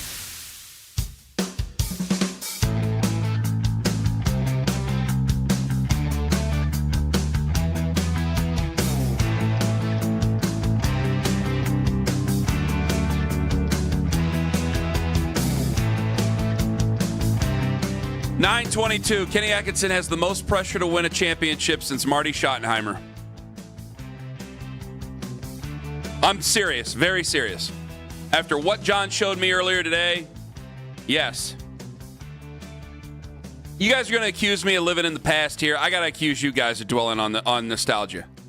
Also coming in hot, coming up at 9:45 this morning. 216-474-0092. So the Miles thing... I'll admit, I wanted to get smoked about it on social media just to kind of keep myself not within the boundaries of good taste, that's for coming in hot, but within reason and honestly within sanity. Because when I'm breaking down, I just keep hearing all this crap about Miles. And this isn't even about trading Miles here necessarily, okay? When I keep hearing about all this crap from all these people saying, you better buckle up and get ready about trading Miles, it bothers me because we're getting ready for a season, and no matter what you think of the team's going to do, I think they're going to be a 7-win team. There's people on the station that think they're going to be a 10-win team. They're trying to win. Okay, well, you don't do that without 95. And for the people who keep telling me, well, how good have they been with Myles Garrett? Imagine how much they'd suck without Myles Garrett. Because I'll tell you right now, that guy, with how well he's played, Denzel Ward's Denzel Ward. I'm not trying to take away. There's good, solid players on that defense. But let's be clear about something here. The talent that Myles Garrett has, the talent that he has where you have to game plan for him, where every game plan starts and ends with Myles Garrett, has got other guys paid on that defense. So I don't want to hear a damn word about, well, just how much have they won with Myles? That's ridiculous to me. All right, now that that's off my chest, let's talk about what you'd be chasing if you were to make this decision. Well, I was just going to say one quick thing. I mean, say it. Is it out of the realm of possibilities that they could win more games this year if they traded Myles, whatever, but they got good quarterback play? Yeah. I know that's the biggest if ever. Is there a better chance if they get to trade him if they? I'm sorry, I see Taylor in Houston, Texans. Yeah. Make sure he's Houston, Texas. Make sure he stays there about 9:20. I want to make sure we get to him. I'm just saying. Is it that impossible that the Browns could actually have a better season this year without Myles Garrett on the team, which would be a step back defensively? Yeah, if the quarterback plays that well, and also, you could. Who's your quarterback room? Oh, it's obviously one of the worst on paper right now in the NFL. So anything can happen. But the reason I say that is your argument is anything can happen. You don't need the best defensive player in the game to win games in the NFL. Plenty of teams prove that they could do that. No, you don't. All the time. You don't. But it doesn't hurt. It doesn't hurt. No. But, you're the only reason when we talk about value, and yes, people hate the dreaded draft pick thing. Clevelanders are always big on draft pick. Well, yeah, when you're bad, draft picks are your only means to an end. It literally is the only way that you can improve the team to where you want to be and to actually compete at a significant level. It is to cash in on draft picks, and trading Myles would give you more primo draft picks. That's all. Well, obviously, yes. That's the whole thing of it. That's the entire reason. No one wants to trade him because they think he's bad or they think he's a bad guy or anything like that. The whole reason you do it for a quarterback. I want to play Daryl here, and hopefully it's the right clip. Maybe it is, maybe it's not. We'll find out from John because I sent him running on a wild goose chase. But here's Daryl on the issue, and I got to keep throwing this in guys' faces here. Here's Daryl about trading Myles to go get a QB. This organization's not losing its way into a top 2 or 3 pick next year. Okay, that's not going to happen. They're going to win anywhere between 7 and 9 games. Maybe they win 10. Then why the hell trade away Myles Garrett? Well, here's why, Ken. Because the only way you're getting that quarterback is you need picks. Who's the guy on this team that's going to get you those picks? What I'm saying is, if you trade away Myles Garrett, I think that makes that the win job total harder. goes down. All right, so it kind of was, kind of wasn't. All right, go back to the interview here at 923thefan.com because Daryl and I kind of got in a back and forth over it there, where you can use the rewind feature on the free Odyssey app as well, powered by Integrated Restoration, your local experts in water, fire, and storm disaster restoration. So Daryl and I kind of got into it, a little bit of a back and forth. It wasn't like you and Daryl at times, but Daryl and I had a back and forth about it. See, this is my issue. I asked Daryl, name the elite quarterbacks right now off the top of your head in the NFL, the elite ones. who can keep everything afloat even when the team isn't doing so hot. Even when the team around him isn't as talented as others. The ones that can keep a team in the playoffs while they go through roster transitions. There's Mahomes. Jared Allen. Jared Allen, I tell you what, he's been under our nose the entire time. Yeah, there's Josh Allen, and right now, buddy, that might be the end of the list. He mentioned Joe Burrow. They didn't go to the playoffs, and they're doing Joe Burrow's bidding. So I don't want to hear any of this crap. So what I'm bringing up here is this. When I say what I'm about to say, I will get accused of living in 1970s football. But when's the last time we've only named 2 guys in this league that are elite, quote unquote, with certainty? We've had arguments before when this station first started. There was 7, 8 guys who you would talk about with that type of certainty. It made more sense. Now we're sitting here because I've told you about this before, and I'll go off on a tangent if I'm not careful, because I'm getting pretty passionate about this and pretty upset. Folks, you know what the college situation is. You know the guys are transferring all over the place. So you know they aren't always going to get they're not always going to get the best coaching because you're going for the dollar, and that's fine. Go make your money while you can. But now you're seeing it where we thought that the spring portal would close, except you just saw the situation, maybe you did, maybe you didn't, where the kid is going to go from UCLA, and they're going to put him basically because he's going to be a track athlete. So we found a way to work around the spring portal there, and I'm sure more will take advantage of that. So let me not try to bog it down as best I can. Quarterback plays down in college football. We know that. For all those reasons we've said a million times over and we talked about on the pod. That means that it's going to be questionable in the NFL. You have more guys who are risks than ever been, and you've had more guys playing the position in the last 20 years during a season than has ever been. Part of that is because of 17th game, but part of it is because guys get banged up because they're more athletic than they ever were and because more of them suck. And just last year, we got ready for a season, and I sat here and went, yeah, hell, Dylan Gabriel, because this is before we knew Dylan Gabriel just couldn't play the position at a level with the Cleveland Browns, and good luck to him in the future because they ain't going to be here. Yeah, maybe Dylan Gabriel. Yeah, maybe Shador. Because we didn't care because we thought we were going to be at the top of the draft and we were going to go get ourselves a quarterback. And then what happened to the quarterback class? All dried up. There was one guy that was worth taking in the first round, at the top of the draft, and even he comes with a conversation about, is he really that good or is it just that year? And we keep telling ourselves that there's going to be 6 and 7 and 8 quarterbacks taken in this first round. Brennan Sorsby, he would have been a top 5 pick. Yeah, well, now I got to deal with whether or not he's going to put it all on red before the game. Now I got to worry about that now. So what I'm pointing out is this. I know what I have right in front of me. We have been talking about, and they've done this, literally did it in 2016 and 17, trying to go out and get that quarterback. And what I'm saying is, man, you guys keep chasing this dragon that you can't catch, where at some point, you got to try to just keep winning games instead of keep throwing seasons away and throwing Hall of Famers away. There is a way to go about this. So if we really do believe, I'll tell you what, if they do trade the guy, I want them to have passion behind someone, and I know that this is going to be something. But if all the stuff, like I've brought up the conspiracies about Arch Manning, and then I went on vacation, Mina Kimes brought up the whole thing. If they think that Arch is going to go ahead and decide that he wants to go play for the Cleveland Browns because of who his family is, because of the history, more power to you. But I'm telling you, you guys know damn well that you could trade that Hall of Famer and get 3 first-round picks, and then we'll sit here and cross our fingers and hope that the guy we take is going to be good. But I'm giving you fewer and fewer examples of elite quarterback play than I ever have in the history of the station. Than I ever have. And I know when certain people hear this, they'll say, Kenny's stuck in 1975 football. It's not defense and running game anymore. And I'll go, yeah, I think you guys are stuck in the past where you guys think that all these guys are going to just fall out of the trees. Where's the elite quarterback play? We got to find ways to win somehow. It is a cyclical game, is it not? Where we kind of go through ebbs and flows. That's what makes football beautiful.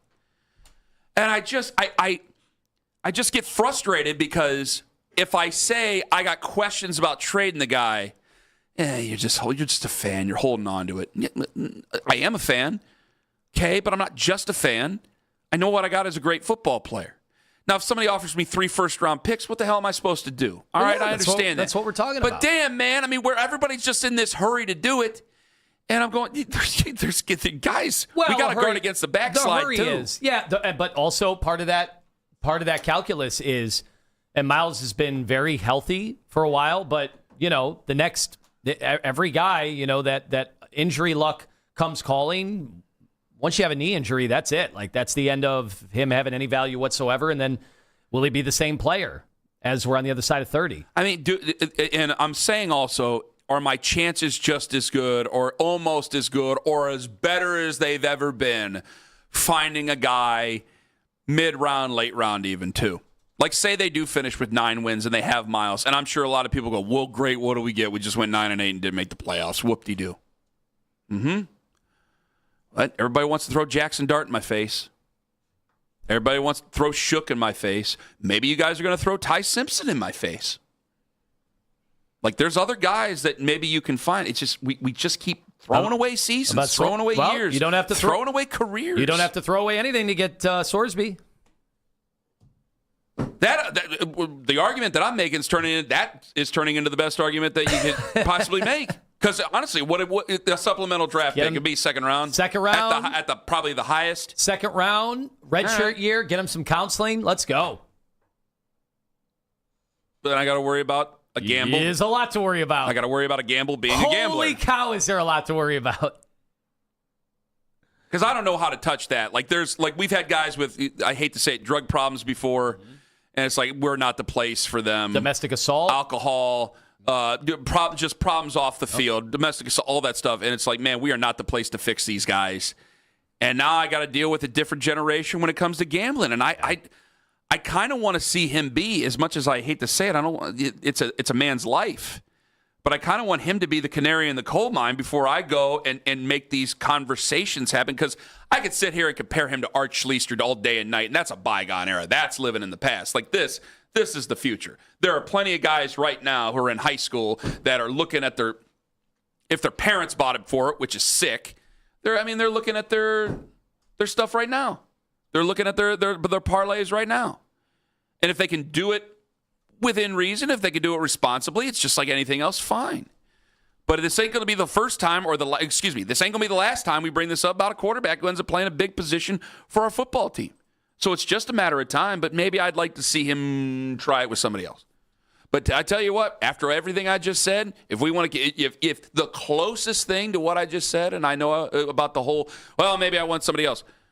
If I really want to have my cake and eat it too, you want to hold on to Miles, then yeah, Brendan Sorsby might actually be that answer. If you have zero faith in these quarterbacks, and not a lot of people do.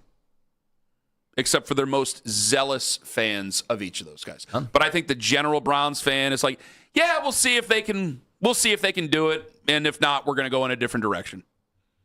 And they mostly think they're not. 216-474-0092. I'm glad. Thank you for letting me get that off my chest. That felt damn good. I love Daryl, and I know that people are going to hear that and they're going to think I'm living in 1976. It's not, man. Maybe you guys haven't caught up on it. Tell me the elite QBs in this league that can just keep their team afloat. And what are our chances of getting that guy? Even if we do finish in the top 5. 5 minutes away. What do Marty Schottenheimer and Kenny Atkinson have in common? They both have the most pressure on them and their generations to win a championship. I'll explain why. It's going to be eye-opening in 5 minutes on The Fan. American Platinum.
can be on that list 3 to 7 days. Listen to The Fan Rewind, weeknights 11 to midnight. All the best segments from all our shows, and you can always listen on the Odyssey app. Headline sports news every 20 minutes right here on 92.3 The Fan. From the University Hospital Sports Desk, I'm Jeff Thomas.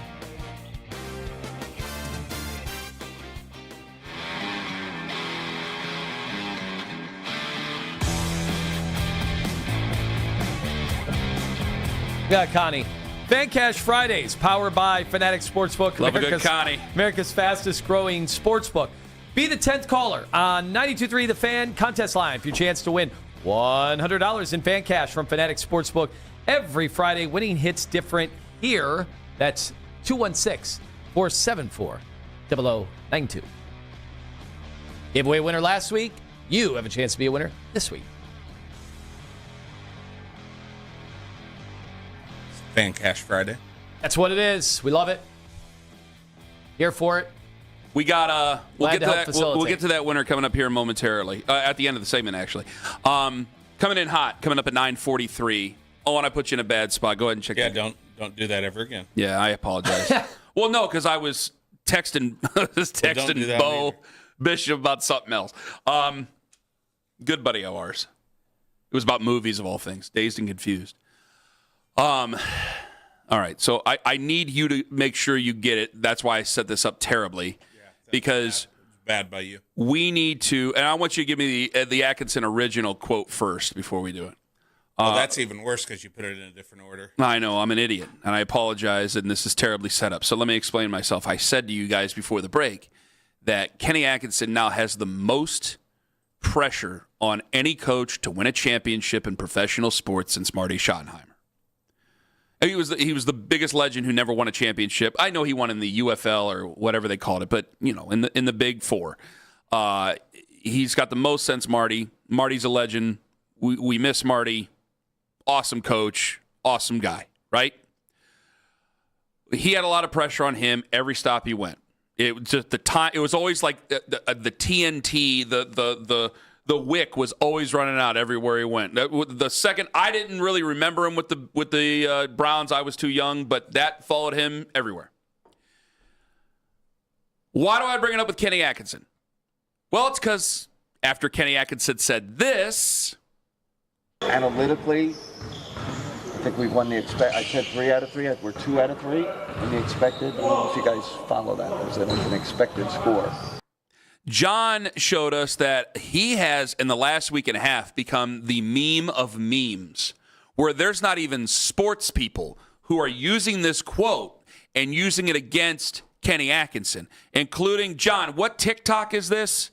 Do we know? Is he on the phone? He's on the phone with the winner at the end of the segment. Info. So this is from TikTok. This is an influencer making fun of Kenny Atkinson. This is a random, I don't know who this person is, a random woman. I don't get it. Why did you cheat on me?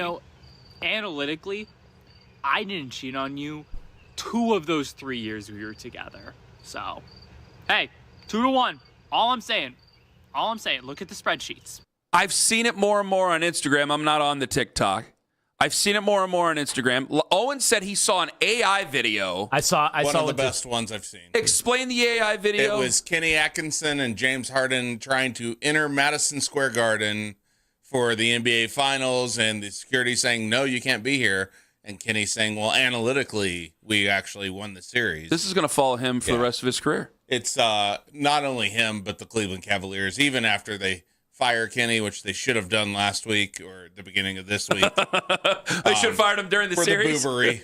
Yeah, it's he had boobery during games, but the stuff that he said, and it wasn't just this, the analytic thing, that's an all-time, that's sports annals. That will forever be quoted. There are babies not born yet that will make that joke one day. So who has more pressure on them to win a championship right now? How does he make this go away? There were no such things as memes when Marty Schottenheimer was around. And I don't remember Marty Schottenheimer ever saying anything that crazy in a post game ever. There were no such thing as memes, obviously, when Marty was coaching. But he has one of the all-time greatest quotes ever from a coach. Of course, yes. I don't know who has more pressure on them now. Like, personally for him, like, he'll probably if I'm taking a guess, if we're just being realistic, probably get let go at the end of next season or maybe even midway through this coming season with the Cavs. It's going to follow him around for the rest of his career. Kenny, every single person I listen to or talk to, and not just basketball, like in life, if his name gets brought up, this is what they're saying. It goes hand in hand. And that's the really unfortunate part of this, because Joe Mazzulla was saying the same stuff, but in a much different way the last few years with the Boston Celtics, when they unceremoniously got eliminated in their playoff runs where they were favored in those series that they lost. And it doesn't seem to follow him around because he didn't put it like Kenny did. And the thing is, there was a lot more context. Kenny explained himself. I knew what he meant. Like, you know, we all know what he meant. Well, not everybody. I think there are people who are like, what an idiot. How could you? Well, no. Adults with common sense know what he was trying to say. He's saying that the Cavs what were he missing. Said was dumb. He said that the offense was getting the Cavs shooters open shots, and they're missing them. That's what he was saying.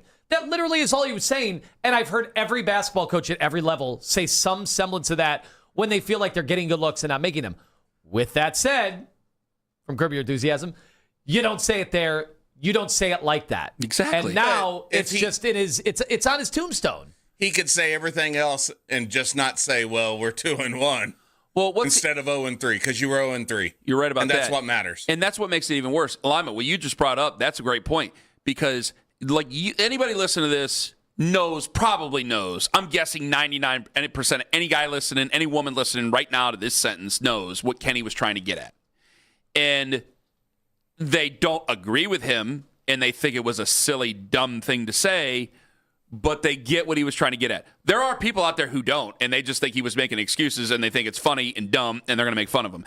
So you have the general public out there making fun of you and calling you stupid over something that you said, and you're a pretty successful coach. What is he, like 166-48 or something ridiculous, or maybe 147? He's got a great record with the Cavs, and they're just making fun of him now. Yeah. And I'm going, but this guy, he's got to win a championship. He's got to get this off his back.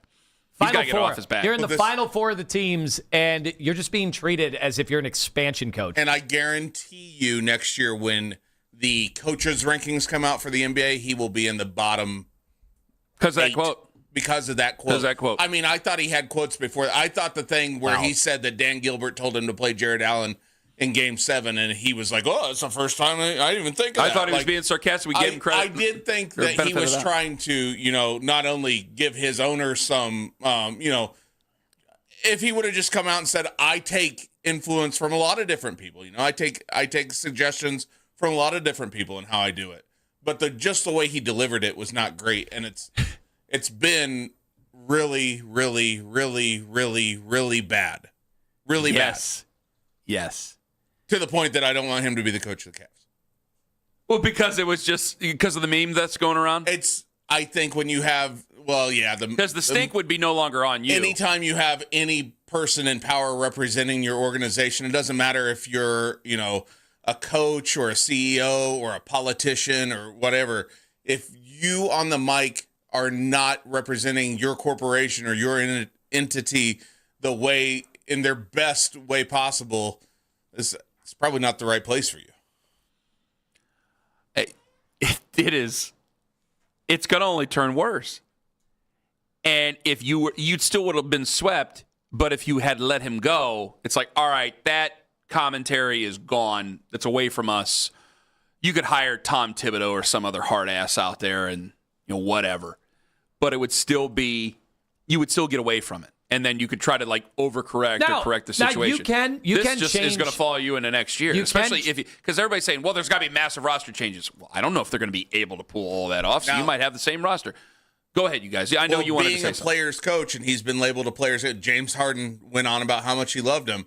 The one thing that he did for his team this year, as opposed to the end of last season, it was all on Donovan and Donovan's comments. Nobody cares what those guys said now. To end the year. He jumped right in front of the bus. It's all going to be on Kenny. Yeah, and he's at least taking the heat off of those guys for that. There is evidence, though. Obviously, Mike Brown has proven that you can change a narrative. Mike Brown has coached. He's coached legends. He's coached in high-profile situations and places. And at the end of most of those situations, he got widely ridiculed. Then there was the Sacramento thing where people were like, what are the Kings doing? This is a good coach. So you can change the narrative on this stuff? By winning. You got to win. And if you don't win, like if he got fired, he'd get another job. And if he doesn't win there, it's just going to be following him the entire career. And you don't think that fan base would not kill their organization for Oh, my hiring God, him? you're right. Like if the Grizzlies were like, we're bringing in Kenny Atkinson in 2028. That's exactly what they're going to be saying. Gary Parrish is in Memphis, right? It's exactly what they're going to be saying to Gary Parrish. There's a companion piece to all of this. It's the last 8 minutes of Game 1 of the Eastern Conference Finals, a game that you dominated for most of the game. The timeout situations were. And what did you do? Yeah. Oh, boy. Is there anybody who you guys, before I take Taylor in Houston, am I being overzealous here? Am I being a little bit hyperbolic? Is there anybody who has more pressure? I mean, obviously, like Mike Brown is the coach of the Knicks. It's a massive fan base. Are we talking about in the NBA or in all of major sports? I'm talking all of major sports here. Like, personally, as a coach. Vrabel. Okay. That's a good one. Just because of what's going on with him. That's a really good one. You know what? Damn it. Well, wait a minute. What he is alleged to do, winning a championship ain't going to change any of that. Winning a championship for Kenny would change that conversation. The pressure that he's going to feel every time he speaks. Yeah, that's now, true. I think I don't know either of them personally, but I think Vrabel would be much less apt to give a damn what anyone thinks. Like if Mike Vrabel, because teams have, that's true. If Mike Vrabel had turned in a Super Bowl hangover season and they won 6 games this year, Mike Vrabel had none of this. You know what people are going to allege. If none of these allegations of what might have happened, where everybody seems to have a picture of them from going back to like 1973, either way, if none of that ever happened, like Mike Vrabel's still safe. He's coaching in 2028, 2027. If you turn in a 6-win season this year after all that, that's a different conversation we're having. That's a hell of a point. But, yeah, because the fall from grace would be silly. And he also has been an internet meme. Yeah, you're right. I should have thought of Mike Vrabel. All right, Taylor in Houston, Texas. You're first up on the Fan. Hello, Taylor. You've been patient. What do you got? Yeah, is this the Moon Hog show with the slippery whammer? Can be, if you want it to be. Hey, guys. All right, well, real quick on Kenny Atkinson before I get to my LeBron question. On Kenny, he's doing the same thing that Premier League managers do when they lose. He's just pointing to the expected goals. Like, hey, we shot crappy. They outshot us. We lost. That's what he was trying to say. So I agree with you on that. Well, I got to apologize because I've never seen Premier League post games. I apologize. I've watched Premier League, but I've never seen the post games. No. Well, those guys are making a lot more money than what Kenny Atkinson's making That's over true. there. So if they're doing it, then I guess it's okay for our coaches to make excuses too. Well, he's making a comparison. That's all. Yeah, I'm just saying, who on any U.S. talk show talks about the Premier League? Okay. I'm sorry, Owen. Let me ask my LeBron question real quick. Because this is for all three of you. Okay. All right. So what if I can guarantee LeBron comes home, but your kids have to go to his school? You guys doing it? Oh, my God. Taylor, coming in hot at 9:45. What's the drywall situation over there? Yeah, we got to make sure. Did he put the drywall up, or are we still just dealing with empty studs here? Open studs. Now, if it's like a JVS technical school where they actually teach you carpentry and construction.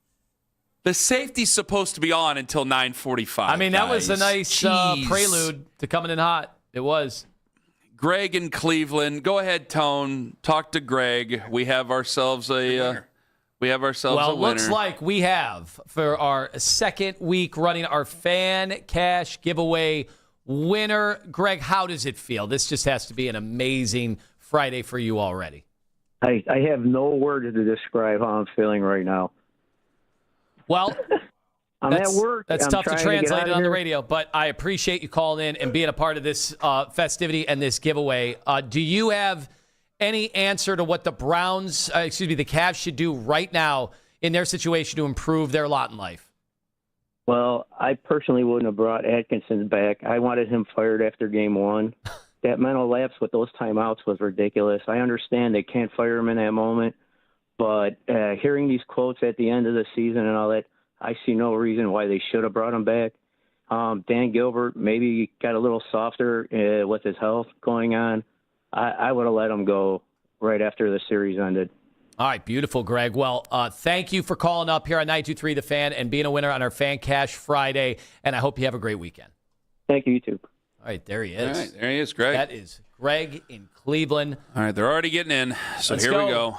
216-474-0092. Let's make them good this week. Please keep your comments within the boundaries of good taste.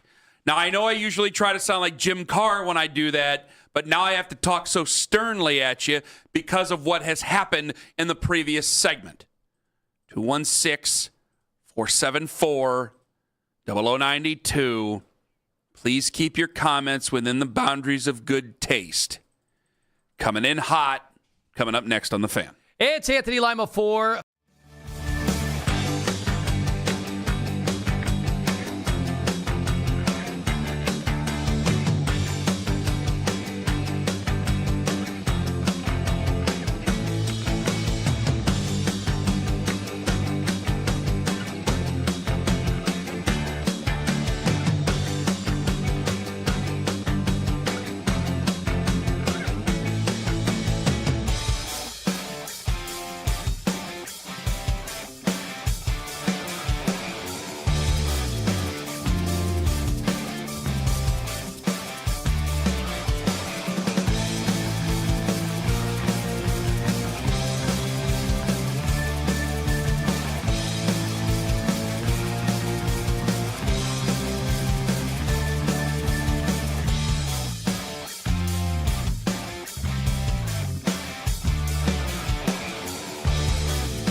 rights reserved.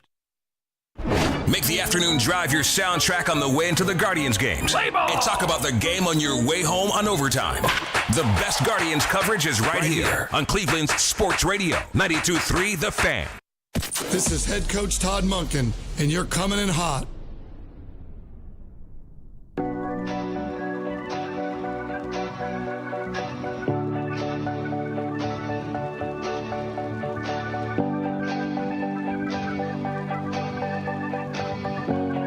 Not bad. Okay. Social media reactions aren't terrible. Thank God. You excited about your trip? Kenny, got the wardrobe picked out, ready to roll.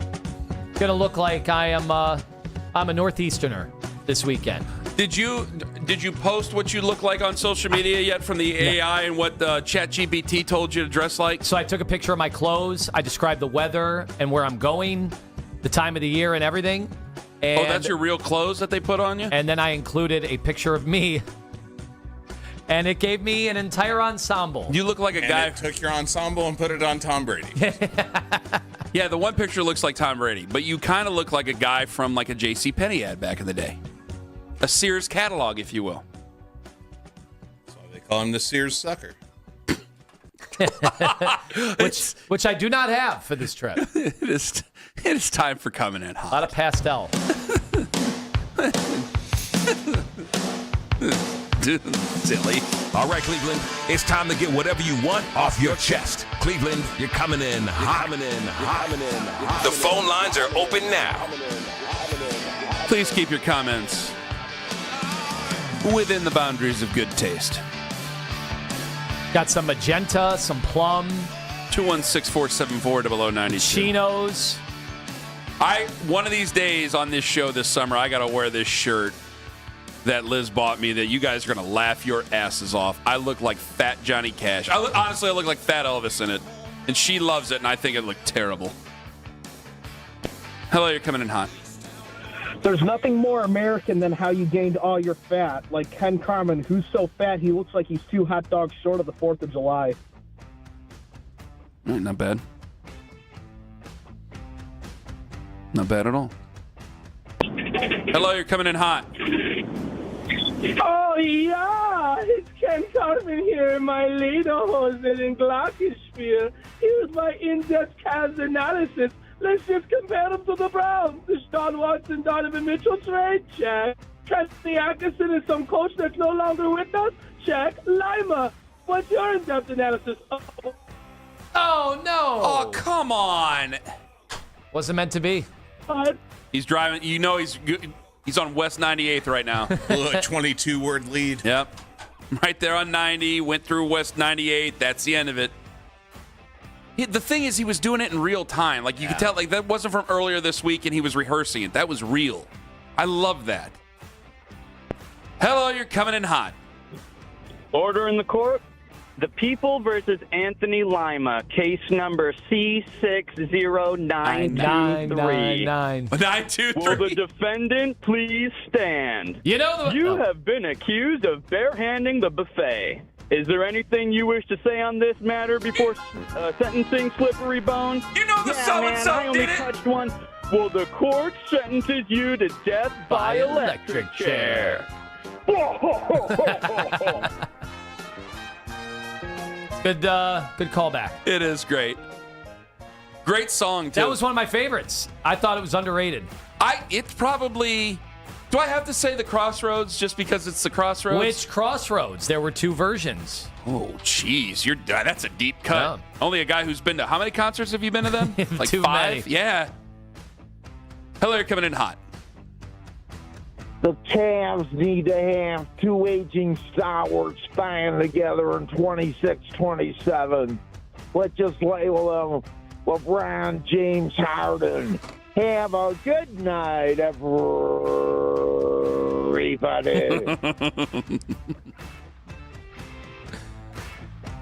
Hello, you're coming in hot. I once had a basketball coach dupe me into thinking we'd analytically won the Eastern Conference Finals. I ate his liver with fava beans and a nice Chianti. Kenneth, do you still hear the Cavs fans screaming? well, Kenny, I'd love to stay and chat, but I'm having an old friend for dinner. David Blatt. How about David Blatt making the rounds lately? That's weird. Well, I thought he was like taking shots at the Cavs. He really didn't. No. Like Gelb sent it to us. I'm like, okay, it's good. 216-474-0092. Hello, you're coming in hot. Hey, man, guys, this is Malik. Listen, I'm all for competition and everything, but you guys go easy on my man Johnny, man. I call that brother man Johnny. Go easy on him. Well, hold on. Malik. Yeah. We call him the prodigy. You can't say who you are when you call in. This is like a radio glory hole. You can't just do that. Yeah, you're ruining the fun. Well, I did. I'm sorry, Ken. I did it. I had to. No, the prodigy can do whatever the prodigy wants. Is that it? Yeah, he's okay. got full right. Thank you so much. This is what happened when we drafted Evan Mobley and the Cavs called him the unicorn right off the bat. Joke's on you, Transcendent. John. He's just calling in because he feels pity for you. If he thought that you were any sort of a threat, he wouldn't feel pity for Not you, a John. noble adversary. John, don't listen to them, man. You my guy. Like I said, that's brother man Johnny. Wow. How old are you again, Malik? I'll be 19 in June. He'll be 19. When's your birthday? What day? June 11. Boy, we're all born in June. What the hell is going on around Get Malik here? on the show. See you, John. All right, when are you Is on Malik next, also Malik? left-handed? Who's left-handed? Everybody are you except all left-handed? of them. No, I'm a righty. I'm normal. Well, okay, real quick. When are you on next? I'll be on next tonight, filling in for Jake. I'll be with my guy Mark Markoch again. Boy, he's as serious as a heart attack, Michael is. All right, thank you very much, Malik. Yes, sir. What a guy. Prodigy, what a guy 7 to 11 tonight. Taking the station by storm. Hello, you're coming in hot. Yes, I'm the new salary cap manager for the Cavaliers, and we will bring LeBron James back by offering him a mid-level exception, and then we will defer the money by Dan Gilbert hiring him as a consultant for marketing, where he will funnel boatloads of cash to make the LeBron James movie, a la the Michael Jackson movie, which grossed over $700 million. That way, he gets his money deferred. Problem solved. I don't know why you guys are You looking don't at have me. to move anybody. And that's the best idea I've heard all day. Seems like some money laundering involved, but I'll take it. When you say the word funnel, I get a little nervous. Hello, you're coming in hot. Lima, are you okay? So, Lima, are you okay? Are you okay, Lima? Lima, are you okay? So, Lima, are you okay? Are you okay, Lima? You've been struck by a real ball knower. Nick Wilson got me. Ball knower, ball knower, ball knower, ball knower, ball knower, Lots of ball knower, knowledge. ball knower. Lots of knowledge here. I had to face the music the other day. Had to call in. Say, you're right. They didn't win a championship. Team sucks. Worst team ever. They don't suck, but they definitely let everybody down.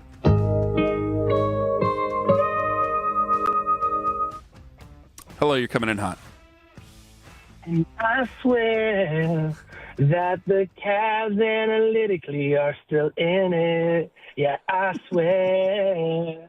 And I swear that the King will be back to bring us another ring. And I swear that Ken Carman is a real Cavs fan. He's on vacation on every playoff run, yeah.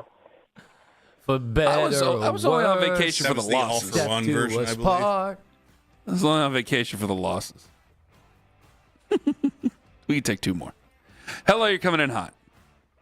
I'm glad the Cavs brought the Bozos back. I look forward to them getting steamrolled again. Is that the big boy coming It's the through? big boy. Guys, Is in he still June. there? Hold on He's to still your there. ass. The big boy's coming through. Come to Bay Village and Better see get the that big slide boy. whistle out quicker. It's the only one Why left. do you not have a dedicated pocket for the slide whistle? There were only 25 of those steam big boys. That's right. He's rolling on through. He's going to make a overnight stop in Bellevue. We got a conductor uniform for He'll Mason. be in Lorraine. Then he'll roll right Hey, you through still Bay there? Village. Still there, tough guy? Yeah. Is he think so. gone? Didn't think so. Doggone it. I want to put together like a country hoedown.